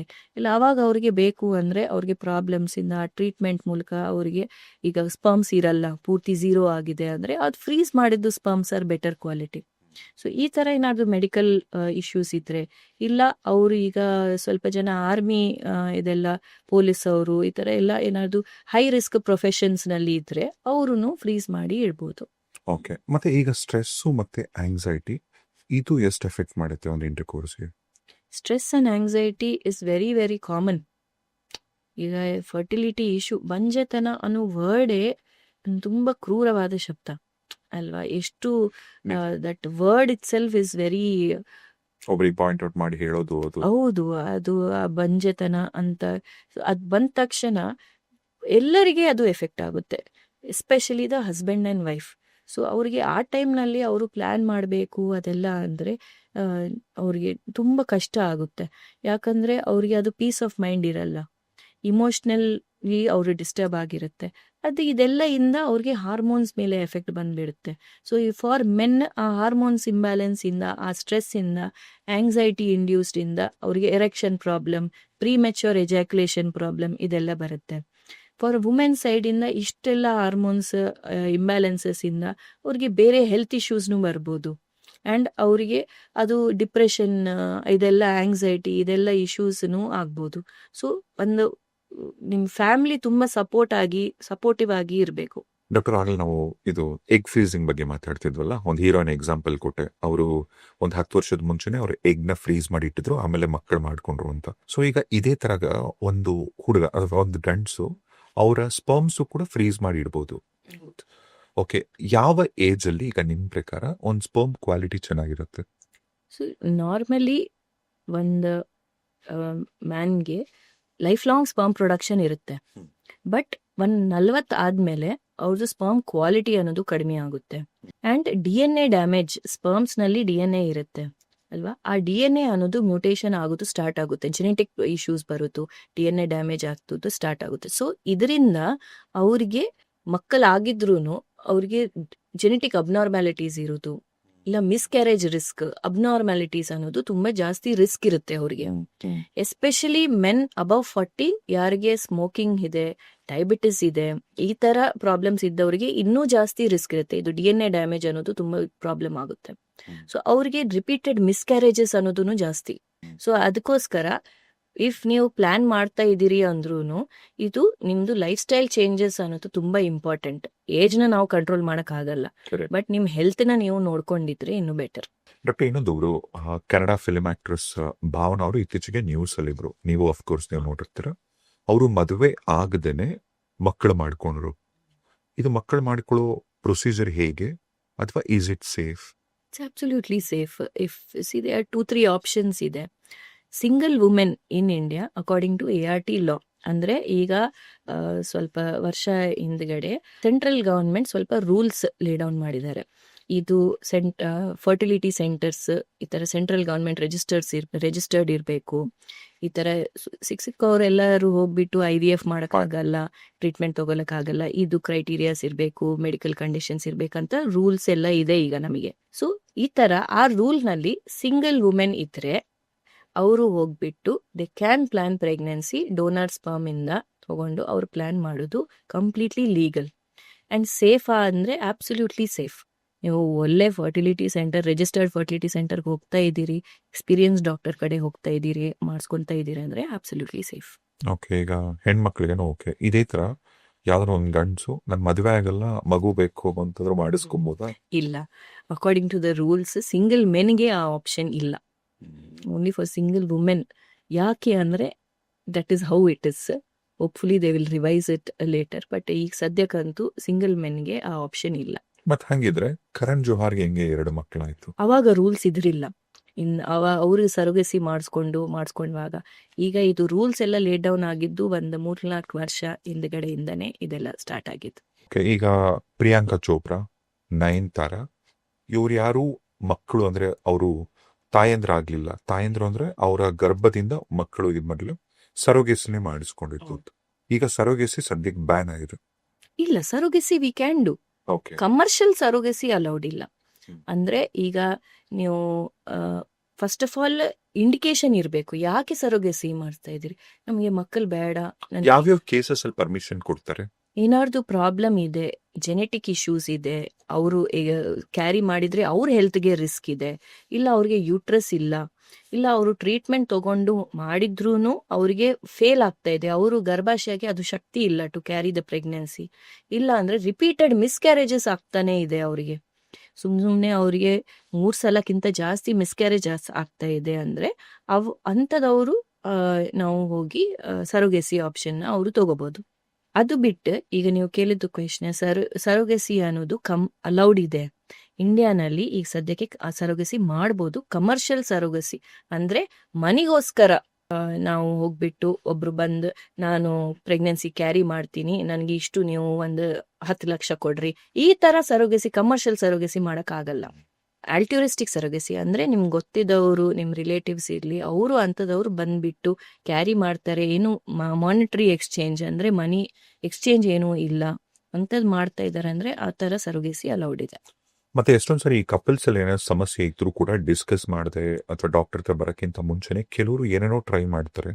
ಈಗ ಅವರ ಪಾರ್ಟ್ನರ್ಗೆ ಬಲವಂತವಾಗಿ ಏನೇನೋ ಟ್ರೈ ಮಾಡುವಂಥದ್ದು ಅಥವಾ ಇಂಥ ಕೇಸಸ್ ಎಲ್ಲ ನೀವು ತುಂಬಾನೇ ಹ್ಯಾಂಡಲ್ ಮಾಡಿರ್ತೀರ ಐ ಆಮ್ ಶೂರ್. ಈಗ ನಿಮ್ಮ ಹತ್ರ ಬಂದಂಥ ಕೇಸಸ್ ಅಲ್ಲಿ ಈಗ ಹೀಗೆ ಓಕೆ ನಾನು ಒಂದು 3 ಡಿಫ್ರೆಂಟ್ ಸಿನಾರಿಯೋ ಹೇಳ್ತೀನಿ. ಇಂಥ ಟೈಮಲ್ಲಿ ನೀವು ಏನು ಸಜೆಸ್ಟ್ ಮಾಡಿದ್ರಿ? ಈಗ ವೃಕ್ಷ IVF ಸೆಂಟರ್ಗೆ ಈಗ HSR ಲೇಔಟ್ ಅಲ್ಲಿ ಆಗ್ಬೋದು, ವೈಟ್ ಫೀಲ್ಡ್ ಅಲ್ಲಿ ಯಾರಾದ್ರೂ ಒಂದು ಕ್ಲೈಂಟ್ ಬಂದಾಗ ಈಗ ಒಂದು ಹೆಣ್ಮಗಳು ಮದುವೆ ಆಗಿದೆ. ಆ ಆ ಹುಡುಗಿಗೆ ಆ ಲೇಡಿಗೆ ಅವ್ರ ದಪ್ಪ ಅಂದ್ರೆ ಲೆಟ್ಸ್ ಸೇ ಥೈರಾಯ್ಡ್ ಇಂದ ದಪ್ಪ ಆಗಿದ್ದಾರೆ, ವೆಯ್ಟ್ ಏನು ಇಶ್ಯೂಸ್ ಇದೆ, ಅವರಿಗೆ ಮಕ್ಕಳು ಮಾಡ್ಕೊಬೇಕು ಅಂತ ಆಸೆ. ಈಗ ಅವ್ರು ನಿಮ್ಮಲ್ಲಿ ಬಂದಾಗ ಹೇಗೆ ಅವ್ರಿಗೆ ಎಲ್ಲಿಂದ ಪ್ರೋಸೆಸ್ ಹೇಗೆ ಶುರು ಆಗತ್ತದು, ಏನೇನೆಲ್ಲ ನಡೆಯುತ್ತೆ? ಸೊ ಅವ್ರು ಬಂದ ತಕ್ಷಣ ಫಸ್ಟ್ ಹಸ್ಬೆಂಡ್ ವೈಫ್ ಇಬ್ರದ್ದು ನಾವು ಬೇಸಿಕ್ ಹೆಲ್ತ್ ಟೆಸ್ಟ್ ಮಾಡ್ತೀವಿ. ಇದು ಥೈರಾಯ್ಡ್, ಶುಗರ್, ಪ್ರೋಲ್ಯಾಕ್ಟಿನ್, ಹಿಮೋಗ್ಲೋಬಿನ್ ಇದು 4 ಚೆನ್ನಾಗಿದೆ, ಏನಾದ್ರು ವಿಟಮಿನ್ ಡೆಫಿಷಿಯನ್ಸೀಸ್ ಇದೆಯಾ ಅಂತ ಚೆಕ್ ಮಾಡಿ ಅದನ್ನ ಕಂಟ್ರೋಲ್ ಮಾಡಬೇಕು. ಏನಾದ್ರು ಈಗ ನೀವು ಹೇಳಿದ್ದ ಎಕ್ಸಾಂಪಲ್ನಲ್ಲಿ ಥೈರಾಯ್ಡ್ ಸಮಸ್ಯೆ ಇದೆ, ಫಸ್ಟ್ ಆ ಥೈರಾಯ್ಡ್ ಸಮಸ್ಯೆನ ಥೈರಾಯ್ಡ್ ಪ್ರಾಬ್ಲಮ್ಗೆ ಒಂದು ಚಿಕ್ಕ ಟ್ಯಾಬ್ಲೆಟ್ ಇರುತ್ತೆ, ಆ ಟ್ಯಾಬ್ಲೆಟ್ ದಿನ ಬೆಳಿಗ್ಗೆ ನಾವು ಬ್ರೇಕ್ಫಾಸ್ಟ್ಗಿಂತ ಮುಂಚೆ ತಗೊಳ್ಳಿ ಅಂತ ಇನ್ಸ್ಟ್ರಕ್ಷನ್ ಕೊಡ್ತೀವಿ. ಈ ಟ್ಯಾಬ್ಲೆಟ್ ತಗೊಂಡಿದ್ರೆ ಥೈರಾಯ್ಡ್ದು ಕಂಟ್ರೋಲ್ನಲ್ಲಿ ಬಂದ್ಬಿಡುತ್ತೆ. Very simple treatment. ಸೊ ಭಯ ಪಡೋ ಅವಶ್ಯಕತೆ ಇಲ್ಲ. ಇಲ್ಲ, ಅದು ಕಂಟ್ರೋಲ್ನಲ್ಲಿ ಇಲ್ಲ ಅಂದ್ರೆ ಮಿಸ್ಕ್ಯಾರೇಜ್ ರಿಸ್ಕ್ ಜಾಸ್ತಿ ಇರುತ್ತೆ. ಪ್ಲಸ್ ಮಗು ಆಗಿದ್ರೂ ಮಗುಗೆ ಡೆವಲಪ್ಮೆಂಟಲ್ ಇಶ್ಯೂಸ್ ಇರ್ಬೋದು. ಸೊ ಅದಕ್ಕೋಸ್ಕರ ಥೈರಾಯ್ಡ್ ಕಂಟ್ರೋಲ್ ಮಾಡೋದು ತುಂಬಾ ಇಂಪಾರ್ಟೆಂಟ್. ವೇಟ್ ಗೇನ್ಗೆ ನಿಮಗೆ ಲೈಫ್ ಸ್ಟೈಲ್ ಚೇಂಜಸ್ ಅಂತ ಹೇಳ್ತೀವಿ. ನೀವು ಏನು ಆಹಾರ ತಗೋಬೇಕು, ಡಯಟ್ ಚೇಂಜ್ ಇರಲಿ, ಎಕ್ಸಸೈಸ್ ಯಾವುದು ಮಾಡಿದ್ರೆ ಎಷ್ಟೊತ್ತು ಮಾಡಬೇಕು, ನಿದ್ದೆ, ಹೌದು ಸ್ಲೀಪ್ ತುಂಬಾ ಇಂಪಾರ್ಟೆಂಟ್. ಈಗಿನ ಕಾಲನಲ್ಲಿ ನಿದ್ದೆನೇ ಅವರು ಮಾಡಲ್ಲ, ತುಂಬಾ ಫೋನ್ ಇಟ್ಕೊಂಡೇ ಕೂತ್ಕೊಂತಾರೆ ರಾತ್ರಿ ಎಲ್ಲ. ಸೊ ಆ ಬ್ಲೂ ಲೈಟ್ ಎಕ್ಸ್ಪೋಜರ್ ಇಂದ ಅದೆಲ್ಲಾನು ಹಾರ್ಮೋನ್ಸ್ ಎಲ್ಲ ಎಫೆಕ್ಟ್ ಆಗುತ್ತೆ. ಮೊಬೈಲ್ ನೋಡೋದ್ರಿಂದನೂ, ಮೊಬೈಲ್ ಫೋನ್ಸ್ ಕಂಟಿನ್ಯೂಸ್ ಆಗಿ ಇಟ್ಕೊಂಡು ನೋಡ್ತಾ ಇದ್ರೆ ಈ 5G ಅದೆಲ್ಲ ನಮ್ಗೆ ಡಾಟಾ ಇಲ್ಲ ಅಲ್ಲ, ಎಷ್ಟು ಎಫೆಕ್ಟ್ ಆಗುತ್ತೆ ಏನು ಅದೆಲ್ಲ ಹೀಗೆ ಅಲ್ಲ ಸ್ಟಾರ್ಟ್ ಆಗಿತ್ತು.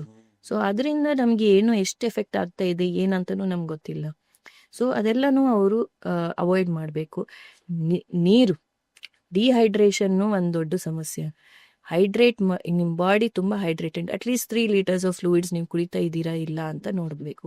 ಇದೆಲ್ಲ ನೀವು ಮಾಡಿಬಿಟ್ಟು ಫರ್ಟಿಲಿಟಿ ಬೇರೆ ಸಮಸ್ಯೆಗಳು ಮೇಜರ್ ಏನಾದ್ರು ಇದೆಯಾ ಅಂತನೂ ಒಂದು ಸ್ಕ್ಯಾನ್ ಮಾಡ್ತೀವಿ, ವೆಜೈನಲ್ ಸ್ಕ್ಯಾನ್ ಮಾಡಿ ಹಿಂಗೆ ಸರಿಗೆ ಗರ್ಭಾಶಯ ಹೇಗಿದೆ, ಒಂದು ಅಂಡಾಶಯನಲ್ಲಿ ನಿಮ್ಮ ಏಜಿಗೆ ಇಷ್ಟು ಫಾಲಿಕಲ್ಸ್ ರೈಟ್ ಸೈಡ್, ಇಷ್ಟು ಫಾಲಿಕಲ್ಸ್ ಲೆಫ್ಟ್ ಸೈಡ್ ಅಂತ ಇರಬೇಕು. ನಿಮ್ಮ ಏಜಿಗೆ ಎಷ್ಟು ಇರಬೇಕು ಅಷ್ಟು ಇದೆಯಾ, ಏನಾದ್ರು ಸಮಸ್ಯೆ ಸಿಸ್ಟ್ ತರ ನೀರ್ ತುಂಬಿದ್ದು ಸಿಸ್ಟ್ ಏನಾದ್ರು ಗಡ್ಡೆ ತರ ಇದೆಯಾ, ಗರ್ಭಾಶಯ ಶೇಪ್ ಚೆನ್ನಾಗಿದೆಯಾ, 2 ಗರ್ಭಾಶಯ ಯೂಟ್ರಸ್ ಅಬ್ನಾರ್ಮಲ್ ಇರುತ್ತೆ. ಈಗ ನಮ್ಮ ಮೂಗಿನ ಮಧ್ಯದಲ್ಲಿ ಹೇಗೆ ಒಂದು ಸೆಪ್ಟಮ್ ತರ ಇದೆ, ಹಾಗೆ ಒಂದು ಗೋಡೆ ತರ ಇರುತ್ತೆ ಗರ್ಭಾಶಯ ಒಳಗಡೆ, ಸೆಪ್ಟಮ್ ಯೂಟ್ರಸ್ ಅಂತ ಹೇಳ್ತೀವಿ, ಸೆಪ್ಟೇಟ್ ಯೂಟ್ರಸ್, ಆ ತರ ಸಮಸ್ಯೆ ಇದೆಯಾ, ಅದೆಲ್ಲ ನಾವು ಫಸ್ಟ್ ಸ್ಕ್ಯಾನ್ ನಲ್ಲಿ ಡೀಟೇಲ್ಡ್ ಆಗಿ ಚೆಕ್ ಮಾಡ್ತೀವಿ. ಅಂಡ್ ದೆನ್ ಹಸ್ಬೆಂಡ್ ಸೈಡ್ ಇಂದ ಕಣ ಪರೀಕ್ಷೆ ಮಾಡಿಸ್ತೀವಿ ಬೇಸಿಕ್ ಹೆಲ್ತ್ ಜೊತೆಗೆ. ಸೀಮೆನ್ ಅನಾಲಿಸಿಸ್ ನಲ್ಲಿ ಹೇಗಿದೆ, ಸೊ ಕೌಂಟ್, ಮೊಟಿಲಿಟಿ, ಚಲನೆ ಶಕ್ತಿ ಇದೆ ಚೆನ್ನಾಗಿದೆ, ಇನ್ಫೆಕ್ಷನ್ ಏನಾಗ್ತಿದೆ ಇದೆಲ್ಲ ನಾವು ಚೆಕ್ ಮಾಡ್ತೀವಿ. ಸೊ ಈ ತರ ಏನು ಪ್ರಾಬ್ಲಮ್ ಇದೆ ಜೊತೆಗೆ ಅದ್ರದ್ದು ಅಡ್ರೆಸ್ ಮಾಡ್ತೀವಿ ಥೈರಾಯ್ಡ್ ಸಮಸ್ಯೆ ಜೊತೆಗೆ. ಈಗ ಕಪಲ್ ಬಂದಾಗ ಈಗ ಆ ಲೇಡಿಲಿ ಏನು ಪ್ರಾಬ್ಲಮ್ ಇಲ್ಲ, ಬಟ್ ಹುಡುಗನಲ್ಲಿ ಜೆಂಟ್ಸ್ ಅಲ್ಲಿ ಸ್ಪರ್ಮ್ ಪ್ರಾಬ್ಲಮ್ ಏನೋ ಇದೆ. ಈಗ ಅಂತ ಟೈಮಲ್ಲಿ ನೀವು ಡೋರ್ ಅನ್ನ ಸಜೆಸ್ಟ್ ಮಾಡ್ತೀರಾ? ಇಲ್ಲ, ಯಾಕೆ ಕಡಿಮೆ ಇದೆ ಅಂದ ತಕ್ಷಣ ನೀವು ಈಗ ಮಕ್ಕಳಾಗಲ್ಲ ಅಂತಲ್ಲ, ಯಾಕೆ ಕಡಿಮೆ ಇದೆ ಅಂತ ನಾವು ಇವ್ಯಾಲ್ಯೂಯೇಟ್ ಮಾಡಬೇಕು. ಅದೇನಾರ್ದು ನಿಮ್ಮ ಹೆಲ್ತ್ ನಾವು ಡಿಸ್ಕಸ್ ಮಾಡಿರ್ತಾರೆ, ಬೇಸಿಕ್ ಹೆಲ್ತ್, ಅವ್ರಿಗೆ ಶುಗರ್ ಇದೆ ಏನೋ, ಅವ್ರು ಚೆಕ್ ಮಾಡಿಲ್ಲ, ಥೈರಾಯ್ಡ್ ಪ್ರಾಬ್ಲಮ್ ಇದೆ ಏನೋ. ಸಮ್ಟೈಮ್ಸ್ ಆ ಬೇಸಿಕ್ ಹೆಲ್ತ್ ನ ನಾವು ಕರೆಕ್ಟ್ ಮಾಡಿ ಫಿಕ್ಸ್ ಮಾಡ್ತೀರಾ. ಹೌದು, ಅದು ಸ್ವಲ್ಪ ಜನ ಡಿಪೆಂಡಿಂಗ್ ಆನ್ ದ ಪ್ರಾಬ್ಲಮ್. ಸ್ವಲ್ಪ ಜನಕ್ಕೆ ಬೇಸಿಕ್ ಹೆಲ್ತ್ನು ಚೆನ್ನಾಗಿರುತ್ತೆ. ಸ್ಪರ್ಮ್ ಉತ್ಪತ್ತಿ ಆಗೋದು ಪ್ರಾಬ್ಲಮ್ ಇದೆಯಾ, ಇಲ್ಲ ಅದು ಸ್ಪರ್ಮ್ ಉತ್ಪತ್ತಿ ಆಗ್ತಾ ಇದೆ ಬಟ್ ಅದು ಹೊರಗೆ ಬರ್ಲಿಕ್ಕೆ ದಾರಿ ಬ್ಲಾಕೇಜ್ ಇದೆಯಾ, ಟೆಸ್ಟಿಸ್ ಇಂದ ಪ್ರೊಡ್ಯೂಸ್ ಆಗಿದ್ದಾದ್ಮೇಲೆ ಅದು ಹೊರಗೆ ಬರ್ಲಿಕ್ಕೆ ಡಕ್ಟ್ಸ್ ಇಂದ ಬರುತ್ತೆ, ಆ ಡಕ್ಟ್ಸ್ ಬ್ಲಾಕೇಜ್ ಇದೆ ಬಿಕಾಸ್ ಆಫ್ ಇನ್ಫೆಕ್ಷನ್ ಇರ್ಲಿ ಇಲ್ಲ ಬೇರೆ ಏನಾದ್ರು ಪ್ರಾಬ್ಲಮ್ ಇರ್ಲಿ, ಅದರಿಂದ ಅದು ಬ್ಲಾಕ್ ಆಗಿದೆ ಅಂದ್ರೂ ಸ್ಪರ್ಮ್ಸ್ ಇರಲ್ಲ, ಅವ್ರು ತುಂಬಾ ಕಡಿಮೆ ಇರುತ್ತೆ. ಸೊ ಪ್ರಾಬ್ಲಮ್ ಏನು ಅಂತ ನಾವು ಫಸ್ಟ್ ಇವ್ಯಾಲ್ಯೂಯೇಟ್ ಮಾಡಬೇಕು. ಅದಕ್ಕೆ ಹಾರ್ಮೋನ್ ಟೆಸ್ಟ್ ಮಾಡ್ತಾರೆ, ಒಂದು ಸ್ಕ್ಯಾನ್ ಅಲ್ಟ್ರಾಸೌಂಡ್ ಮಾಡ್ತಾರೆ, ಸ್ಕ್ರೋಟಮ್ ಅಲ್ಟ್ರಾಸೌಂಡ್ ವಿತ್ ಡಾಪ್ಲರ್ ಅಂತ, ವೇರಿಕೋಸೀಲ್ ಅಂತ ಸಮಸ್ಯೆನೂ ಇರ್ಬೋದು. ಸೊ ಈ ತರ ಪ್ರಾಬ್ಲಮ್ ಏನು ಅಂತ ನೋಡ್ಬಿಟ್ಟು ಅದರ ಪ್ರಕಾರ ನಾವು ಮಾತ್ರೆ ಕೊಟ್ರೆ ಸ್ವಲ್ಪ ಜನಕ್ಕೆ ಇಂಪ್ರೂವ್ಮೆಂಟ್ ಆಗುತ್ತೆ. ಸ್ವಲ್ಪ ಸ್ಪರ್ಮ್, ಒನ್ ಸ್ಪರ್ಮ್ ಇದ್ರೂನು ಬೇಬಿ ಅವ್ರ ಓನ್ ಜೆನೆಟಿಕ್ ಬೇಬಿ ಆಗಕ್ಕೆ ಚಾನ್ಸ್ ಇದೆ.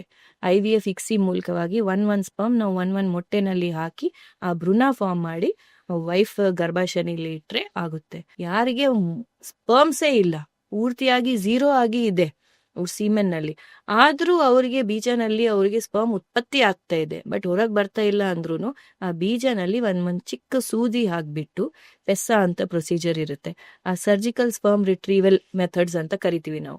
ಒಂದ್ ಚಿಕ್ಕ ಸೂಜಿ ಹಾಕ್ಬಿಟ್ಟು ಆ ಬೀಜದಿಂದ ನಾವು ಸ್ಪರ್ಮ್ಸ್ ನ ತೆಗ್ದು ಆ ಕಣಯಿಂದನೇ ನಾವು IVF ಮೂಲಕವಾಗಿ ನಾವು ಇದು ಒಳ್ಳೆ ಒಂದು ಮುದ್ದಾದ ಮಗುನು ಅವ್ರು ಹಾಕಬಹುದು.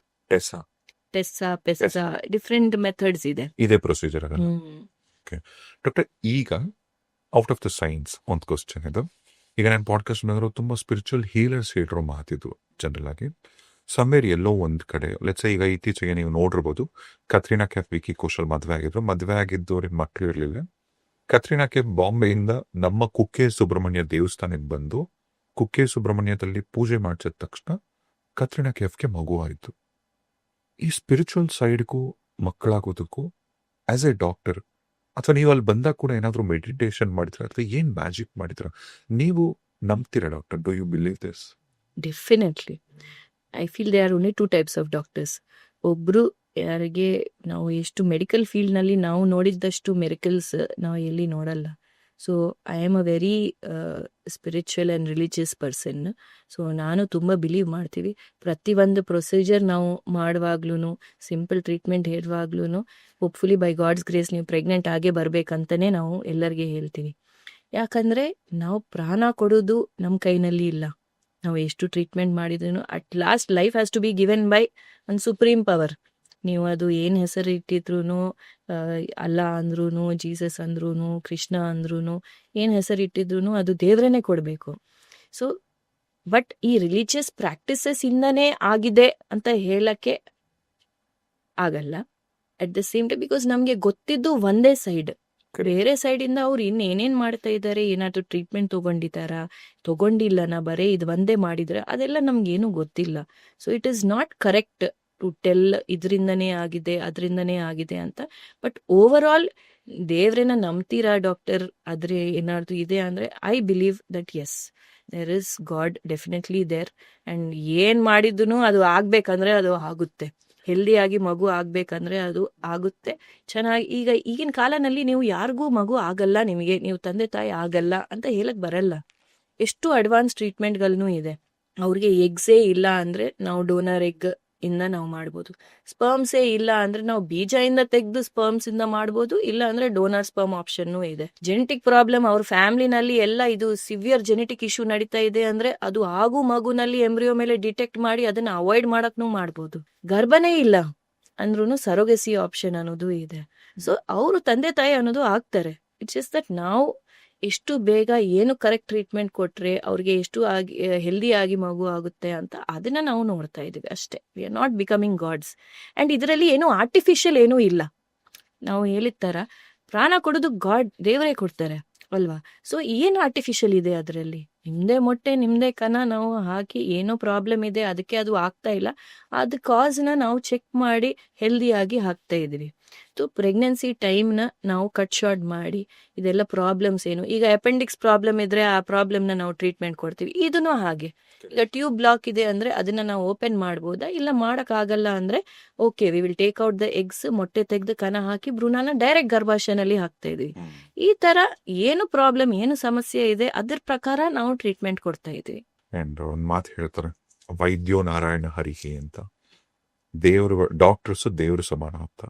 ನೀವು ಎಷ್ಟೋ ಜನ ಪಾಪ ಕನ್ಸ್ಕೊಂಡಿರ್ತಕ್ಕಂಥ ಕಪಲ್ಸ್ಗೆ ಇನ್ನೇನು ಮಕ್ಕಳೇ ಆಗಲ್ಲ ಅನ್ಕೊಂಡವರಿಗೆಲ್ಲ ಈ ಕ್ಲಿನಿಕ್ಗೆ ಬಂದವ್ರಿಗಂತವ್ರಿಗೆ ತುಂಬಾ ಜನಕ್ಕೆ ಒಂದು ಹೊಸ ಲೈಫ್ ನ ಶುರು ಮಾಡ್ಕೊಟ್ರಿ. ಎಷ್ಟೊಳ್ಳೆ ಬ್ಲೆಸ್ಸಿಂಗ್ ಸಿಕ್ಕಿರತ್ತಲ್ಲ ನಿಮಗೆ. ಹೌದು, fertility is a very very very divine field. ಇಲ್ಲಿ ನಾವು ಹೇಳಿದ ತರ ಈ ಪ್ರಾಬ್ಲಮ್ ಇದೆ, ಈ ಸರ್ಜರಿ ಮಾಡಿದ ತಕ್ಷಣ ಆಯ್ತು ಡಾಕ್ಟರ್ ಥ್ಯಾಂಕ್ ಯು ನೀವು ಮಾಡಿದ್ರಿ ಎಷ್ಟು ಚೆನ್ನಾಗಾಗಿದೆ ಅಂತ ನಾರ್ಮಲಿ ಬೇರೆ ಫೀಲ್ಡ್ಸ್ ನಲ್ಲಿ ಇರುತ್ತೆ. ಫರ್ಟಿಲಿಟಿನಲ್ಲಿ ಆ ಥರ ಇಲ್ಲ. ನೀವು ಎಷ್ಟು ಮಾಡಿದ್ರೂ ಸಮ್ಟೈಮ್ಸ್ ನಿಮ್ಮ ಕೈನಲ್ಲಿ 100% ಆಗುತ್ತೆ ಅಂತ ನೀವು ಹೇಳಕ್ ಬರಲ್ಲ. ಸೊ ಈ ತರ ಅದು ಆಗುವಾಗ ಅವ್ರಿಗೆ ಎಷ್ಟು ಖುಷಿ ಇರುತ್ತೆ ಅಷ್ಟೇ ನಮಗೂ ಇರುತ್ತೆ. ಅಲ್ವಾ, ನೀವು ಒಂದ್ ಲೈಫ್ ಅದು. ಹೌದು. ಅಂಡ್ ನಾವು ನೋಡಿದ್ದು ಫಸ್ಟ್ ಅವರು ಬರುವಾಗ ಎಷ್ಟು ಆಂಕ್ಷಿಯಸ್ ಆಗಿ ಬರ್ತಾರೆ, ಅವರು ಎಷ್ಟೊಂದು ಹೋಪ್ಸ್ ಇಟ್ಕೊಂಡು ಬರ್ತಾರೆ. ಅದು ಆಗಿದ ತಕ್ಷಣ ಅದು ನ್ಯಾಚುರಲ್ ಆಗಿ ಆಗಿದ್ದು ಅವರಿಗೆ ಕಡಿಮೆ ಖುಷಿ ಇರುತ್ತೆ, ಇವ್ರಿಗೆ ಜಾಸ್ತಿ ಅಂತ ನಾನು ಹೇಳ್ತಾ ಇಲ್ಲ. ಬಟ್ ಇದು different feeling, very very divine, very nice feeling. And ಅವ್ರು ಒಂದ್ ಜನ್ಮ ಪೂರ್ತಿ ನಿಮ್ಮನ್ನ ಜ್ಞಾಪಕ ಇಟ್ಕೋತಾರೆ ಅಲ್ವಾ? ಅದು ಗೊತ್ತಿಲ್ಲ, ಬಟ್ ನಮ್ಗಿರುತ್ತೆ. ಅದು ಎಷ್ಟೊಂದ್ ಜನ ನಾವು ಎಲ್ಲಾರ್ದು ಮಾಲ್ಗೆ ಹೋಗಿದ್ರು, ದೇವಸ್ಥಾನಕ್ಕೆ ಹೋಗಿದ್ರು, ಎಷ್ಟೊಂದ್ ಜನ ಬಂದ್ಬಿಟ್ಟು ಭೇಟಿಯಾಗಿ ಡಾಕ್ಟರ್ ನೆಮ್ಕೆ ಇದೆಯಾ, ನಾವು ಬಂದಿದ್ವಿ ಈ ತರ, ಇದು ಮಗು ಅಂತ ತೋರಿಸಿದ್ರೆ ಅದು ಅನ್ಎಕ್ಸ್ಪ್ಲೇನಬಲ್ ಫೀಲಿಂಗ್. ಅದು ಆ ಸಂತೋಷನೇ ಬೇರೆ. Nice. ಈಗ ನೀವು ಡಾಕ್ಟರ್ ಯಾಕೆ ಈಗ ನೀವು ವೃಕ್ಷನ ಶುರು ಮಾಡಬೇಕು ಅಂತ ಅನ್ನಿಸ್ತು? ನಿಮ್ ಜರ್ನಿ ಹೆಂಗ್ ಶುರು ಆಯ್ತದು? ನಾನು ಆಕ್ಚುಲಿ ಬರೀ ಡೆಲಿವರೀಸ್ ಆಸ್ ಅ ಗೈನಕಾಲಜಿಸ್ಟ್ ಅದೆಲ್ಲ ಮಾಡ್ತಾ ಇದ್ದೆ. ಅವಾಗ ಒಮ್ಮೆ ಕಪಲ್ ಬಂದರು, ಅವ್ರ ಸಿಸ್ಟರ್ದು ಡೆಲಿವರಿ ಇತ್ತು. ಅವಾಗ ಅವ್ರನ್ನ ನೋಡೋಕ್ಕೆ ಬಂದರು. ಸೊ ನಾನು ನಾರ್ಮಲಿ ರೌಂಡ್ಸ್ಗೆ ಹೋಗುವಾಗ ಅವರು ಸಿಸ್ಟರ್ ಈ ಥರ ಸುಮಾರು ವರ್ಷ ಆಯಿತು, 10 ವರ್ಷಕ್ಕಿಂತ ಜಾಸ್ತಿ ಆಯಿತು, ಅವ್ರಿಗೆ ಮಕ್ಕಳಾಗ್ತಾ ಇಲ್ಲ, ಅವರು ಎಷ್ಟೋ ದೂರ ಕಡೆಯಿಂದ ಬಂದರು, ಮಗುನ ನೋಡೋಕ್ಕೆ ಬಂದಿದ್ರು ಅಂತ. ಅವ್ರನ್ನ ಒಂದ್ಸಲ ನೀವು ನೋಡ್ತೀರಾ ಡಾಕ್ಟರ್ ಅಂತ ಹೇಳಿದ್ರು. ಆಯಿತು ಡೆಫಿನೆಟ್ಲಿ ಅಂತ OPDನಲ್ಲಿ ಎಲ್ಲ ಚೆಕ್ ಮಾಡಿ ಸ್ಕ್ಯಾನ್ ಎಲ್ಲ ಮಾಡುವಾಗ, ಏನಿಲ್ಲಮ್ಮ ಈ ಬೇಸಿಕ್ಕಿಂದ ಮಾಡೋಣ, ಇದು ಟ್ಯಾಬ್ಲೆಟ್ಸ್ ಎಲ್ಲ ತಗೊಳ್ಳಿ, ಓವ್ಯುಲೇಷನ್ ಟ್ರ್ಯಾಕ್ ಮಾಡಿ ನೀವು ನ್ಯಾಚುರಲಿ ಟ್ರೈ ಮಾಡ್ರಿ ಅಂತ ಹೇಳಿದ್ರು ಅಷ್ಟೇ. ಅವರು ಅದೇ ತಿಂಗಳೇ ಪ್ರೆಗ್ನೆಂಟ್ ಆಗಿದ್ದಾರೆ. Okay. It was such a magical moment. ಏನು ಮಾಡಿಲ್ಲ ನಾವು, ಬಟ್ ಅದು ಇಮೋಷ್ನಲ್ ಆಸ್ಪೆಕ್ಟ್ ಎಷ್ಟಿದೆ ಅವ್ರಿಗೆ ಕೌನ್ಸಿಲ್ ಮಾಡೋದು. ಅವರು ಅದು ಆಯಿತು ಒಂದ್ಸಲ ಡಾಕ್ಟರ್ನ ತೋರ್ಸೋಣ ಅಂತ ಅವ್ರಿಗೆ ಎಷ್ಟು ವರ್ಷ ಆಯಿತು ಡಾಕ್ಟರ್ ಕಡೆ ಬರಲಿಕ್ಕೆ. ಅವಾಗ ನನಗೇನು ಅರ್ಥ ಆಯ್ತಂದರೆ, fertility is not just about medicine, ಅವ್ರಿಗೆ ಅಷ್ಟೇ ಅವ್ರಿಗೆ ಇಮೋಷ್ನಲ್ ಸಪೋರ್ಟ್ನೂ ಬೇಕಾಗುತ್ತೆ. 1-to-1 ಡಾಕ್ಟರ್ ಜೊತೆ ಮಾತಾಡೋದು. ಅದರಿಂದ ನಾನು I entered into fertility. Then ನಾನು ಫರ್ಟಿಲಿಟಿ ಓದೋದು, ಲ್ಯಾಪ್ರೋಸ್ಕೋಪಿ ಈ ಥರ ಎಲ್ಲ ಅಡ್ವಾನ್ಸ್ಮೆಂಟ್ಸ್ ಎಲ್ಲ ಅಪ್ಡೇಟ್ ಮಾಡ್ಕೊಳ್ಳೋದು, ಎಲ್ಲ ಎಜುಕೇಷನ್ ವೈಸ್ ಆಗಿ ಎಲ್ಲ ಅದು ಬಂದಾದಮೇಲೆ then to gain experiences I worked in many centres. ಎಲ್ಲ ಸೆಂಟರ್ಸ್ನಲ್ಲಿ ಕೆಲಸ ಮಾಡಿಬಿಟ್ಟು ಪ್ರೋಟೋಕಾಲ್ಸ್ ಎಲ್ಲ ಅಪ್ಡೇಟ್ ಮಾಡಿ ಎಲ್ಲ ಎಕ್ಸ್ಪೀರಿಯನ್ಸಸ್ ಬಂದಾದಮೇಲೆ ಆವಾಗ ನನಗೇನು ಅನಿಸ್ತು ಅಂದರೆ, ಒಂದು ಫರ್ಟಿಲಿಟಿ ಸೆಂಟರ್ನಲ್ಲಿ ಮೆಕ್ಯಾನಿಕಲ್ ಆಗಿ ಇರಬಾರ್ದು. ಓಕೆ, ಈ ಪ್ರಾಬ್ಲಮ್ ಇದೆಯಾ, ನೀವು ಈ ಟ್ರೀಟ್ಮೆಂಟ್ ತಗೊಳ್ಳಿ. ಸ್ವಲ್ಪ ಜನಕ್ಕೆ IVF ಮಾಡಬೇಕು. ಫರ್ಟಿಲಿಟಿ ಸೆಂಟರ್ ಅಂದ ತಕ್ಷಣ IVF ಸೆಂಟರ್ ಅಂತ ಇರುತ್ತೆ. ಆ ಥರ ಅಲ್ಲ, ಸ್ವಲ್ಪ ಜನಕ್ಕೆ ಜಸ್ಟ್ ಬೇಸಿಕ್ ಟ್ರೀಟ್ಮೆಂಟ್, ನಾವು ಇದಕ್ಕೆ ಮುಂಚೆ ಮಾತಾಡಿರ್ತಾರ ಬರೀ ಸ್ವಲ್ಪ ಕೌನ್ಸಿಲಿಂಗ್ ಮಾಡಿ ಈ ಡೇಟ್ಸ್ನಲ್ಲಿ ನೀವು ಟ್ರೈ ಮಾಡ್ರಿ ಅಂತ ಹೇಳಿದ್ರೆ ಸಾಕಾಗುತ್ತೆ. ಸ್ವಲ್ಪ ಜನಗೆ ಸ್ವಲ್ಪ ಸಪ್ಲಿಮೆಂಟ್ಸ್ ಕೊಡಬೇಕು, ಸ್ವಲ್ಪ ಜನಗೆ ಏನೂ ಇಲ್ಲ, ನೀವು ಓವ್ಯುಲೇಷನ್ ಟ್ರ್ಯಾಕ್ ಮಾಡಿ ನ್ಯಾಚುರಲ್ ಟ್ರೈ ಮಾಡ್ರಿ ಅಂತ ಹೇಳ್ಬೇಕು, ಸ್ವಲ್ಪ ಜನಗೆ ಈ IUI IVF ಇದೆಲ್ಲ ಹೇಳ್ಬೇಕು. ಎಲ್ಲರಿಗೆ ಎಲ್ಲ ಟ್ರೀಟ್ಮೆಂಟ್ಸ್ ಹೈಫೈ ಟ್ರೀಟ್ಮೆಂಟ್ಸೇ ಕೊಡಬೇಕಂತ ಬೇಕಾಗಲ್ಲ. ಸೊ ವೃಕ್ಷ ಫರ್ಟಿಲಿಟಿ ಅಂತ ಸ್ಟಾರ್ಟ್ ಮಾಡಿದ್ದು ಒಂದು ವರ್ಲ್ಡ್ ಕ್ಲಾಸ್ ಟ್ರೀಟ್ಮೆಂಟ್ ಎಲ್ಲ at affordable and ethical practice and individualise personal treatment. ಅಂದರೆ ಅಫೋರ್ಡಬಲ್ ಅಂದರೆ ಈಸಿಯಾಗಿ ತುಂಬ ಎಕ್ಸ್ಪೆನ್ಸಿವ್ ಟ್ರೀಟ್ಮೆಂಟ್ಸೇ ಅಂತ ಇರಲ್ಲ. ಈ ಕಡೆ EMI ಆಪ್ಷನ್ಸ್ನೂ ಇರಬೇಕು. ಪ್ಲಸ್ ಜೊತೆಗೆ ಅವ್ರಿಗೆ ಲೋ ಕಾಸ್ಟ್, ಅವ್ರಿಗೆ ಅಷ್ಟು ಆಗಲ್ಲ ಅಂದರೆ ಈ ಕಸ್ಟಮೈಸ್ ಆ್ಯಂಡ್ ಓಕೆ ನೀವು ಲೋ ಕಾಸ್ಟ್ IVFದು ಈ ಥರನೂ ಮಾಡಿಸ್ಕೋಬೋದು. ಈ ಟ್ರೀಟ್ಮೆಂಟ್ಗೆ ಓಕೆ ಇದನ್ನು ಕೊಡ್ಬೋದು. ಈಗ ಕಮರ್ಷಿಯಲ್ ಅದರಲ್ಲಿ ನಿಮಗೆ ಇಷ್ಟು ಕಾಸ್ಟ್ ಅಂದರೆ ಇಷ್ಟೇ ಕಾಸ್ಟ್, ಅದಕ್ಕೆ ಅವರು ಏನು ಮಾಡೋಕ್ಕಾಗಲ್ಲ. ಎರಡನೇದು ethical practice. Fertility is completely based on trust. ನಿಮಗೆ ಇಷ್ಟು ಎಗ್ಸ್ ಬಂದಿದೆ ಅಂದರೆ ಇಷ್ಟು ಎಗ್ಸ್ ಬಂದಿದೆ, ನಿಮಗೆಲ್ಲ ಟ್ರಾನ್ಸ್ಪರೆಂಟ್ ಆಗಿ ಇರಬೇಕು, ಎಲ್ಲ ನಿಮಗೂ ಗೊತ್ತಾಗಬೇಕು. ನೀವು ಔಟ್ ಆಫ್ ಇಂಡಿಯಾ ನೀವೆಲ್ಲ ಹೋಗಿದ್ರು, ಎಲ್ಲ ಬೇರೆ ಡಾಕ್ಟರ್ಗೆ ಹೋಗಿದ್ರು ನಮ್ಗೆ ಗೊತ್ತಿಲ್ಲ ಡಾಕ್ಟರ್ ಅಂತ ಬರ್ತಾರೆ. ಎಷ್ಟು ಎಗ್ಸ್ ಬಂದಿದೆ ನನಗೆ ಗೊತ್ತಿಲ್ಲ ಡಾಕ್ಟರ್, ಎಂಬ್ರಿಯೋ ಎಷ್ಟಿತ್ತು ಗೊತ್ತಿಲ್ಲ ಡಾಕ್ಟರ್, ಏನಿಲ್ಲ ಏನಾದ್ರು ಕೊಟ್ರ ಏನೂ ಕೊಟ್ಟಿಲ್ಲ. ಆ ಥರ ಅಲ್ಲ, ನಿಮಗೆ ಎಲ್ಲ ಡೀಟೇಲ್ ಆಗಿ ಇರಬೇಕು. ಸೊ ಇಂಟರ್ನ್ಯಾಷನಲ್ ಸ್ಟ್ಯಾಂಡರ್ಡ್ಸ್ ಪ್ರಕಾರ ನಮಗೆ ನೀವು ಔಟ್ ಆಫ್ ಇಂಡಿಯಾ ಹೋಗಿದ್ರೆ ಎಷ್ಟು, ಅದಕ್ಕಿಂತ ಒಳ್ಳೆ ಟ್ರೀಟ್ಮೆಂಟ್ಗಳೆಲ್ಲ ಈಗ ಇಂಡಿಯಾನಲ್ಲಿ ನಮ್ಮ ಬೆಂಗಳೂರಿನಲ್ಲಿ ಎಲ್ಲ ಸಿಗಬೇಕು. ಆ ಥರ ಎಲ್ಲ ಸ್ಟ್ಯಾಂಡರ್ಡೈಸ್ಡ್ ಟ್ರೀಟ್ಮೆಂಟ್ ಆ್ಯಂಡ್ ಇಂಡಿವಿಜುವಲೈಸ್ ನಾವು ಹೇಳಿರ್ತಾರ, ಅವ್ರಿಗೆ ಏನು ಬೇಕು ಅದ್ರ ಪ್ರಕಾರ ಇಂಡಿವಿಜುವಲೈಸ್ ಟ್ರೀಟ್ಮೆಂಟ್ ಎಲ್ಲ, ಒನ್ ಸೈಜ್ ಫಿಟ್ಸ್ ಆಲ್ ಅಂತ ಇರಲ್ಲ. ಸೊ ಅದಕ್ಕೋಸ್ಕರ ಈ ವೃಕ್ಷ ಫರ್ಟಿಲಿಟಿನ ಸ್ಟಾರ್ಟ್ ಮಾಡಿ and by God's grace and ನಮ್ಮ ಪೇಷಂಟ್ಸ್ ಲವ್ ಆ್ಯಂಡ್ ಎಲ್ಲ ಸಕ್ಸಸ್ ಸ್ಟೋರೀಸಿಂದ ನಾವು ಅದಕ್ಕೋಸ್ಕರ ಒಂದು ಚಿಕ್ಕ ಸೆಂಟರಿಂದ ಈಗ ಇನ್ನೂ 2-3 ಸೆಂಟರ್ಸ್ಗೆ ಈಗ ಸ್ಟಾರ್ಟ್ ಮಾಡಿದ್ವಿ. ಮೂಲತಃ ಹೈದರಾಬಾದವರು, ಈಗ ನಮ್ಮ ಕರ್ನಾಟಕದವರು, ನಮ್ಮ ಮಂಗಳೂರು ಶೆಟ್ಟರನ್ನ ಮದುವೆ ಆಗಿ ಇವಾಗ ಡಾಕ್ಟರ್ ಸ್ನೇಹಾ ಶೆಟ್ಟಿ ಅವರು ಕರ್ನಾಟಕದವ್ರು ಕನ್ನಡ ತುಂಬಾ ಚೆನ್ನಾಗಿ ಮಾತಾಡ್ತಾರೆ. And thank you so much doctor podcast ಬಂದಿದ್ದಕ್ಕೆ. Thank you Rajesh. It's beautiful talking to you. Same you. Thank you.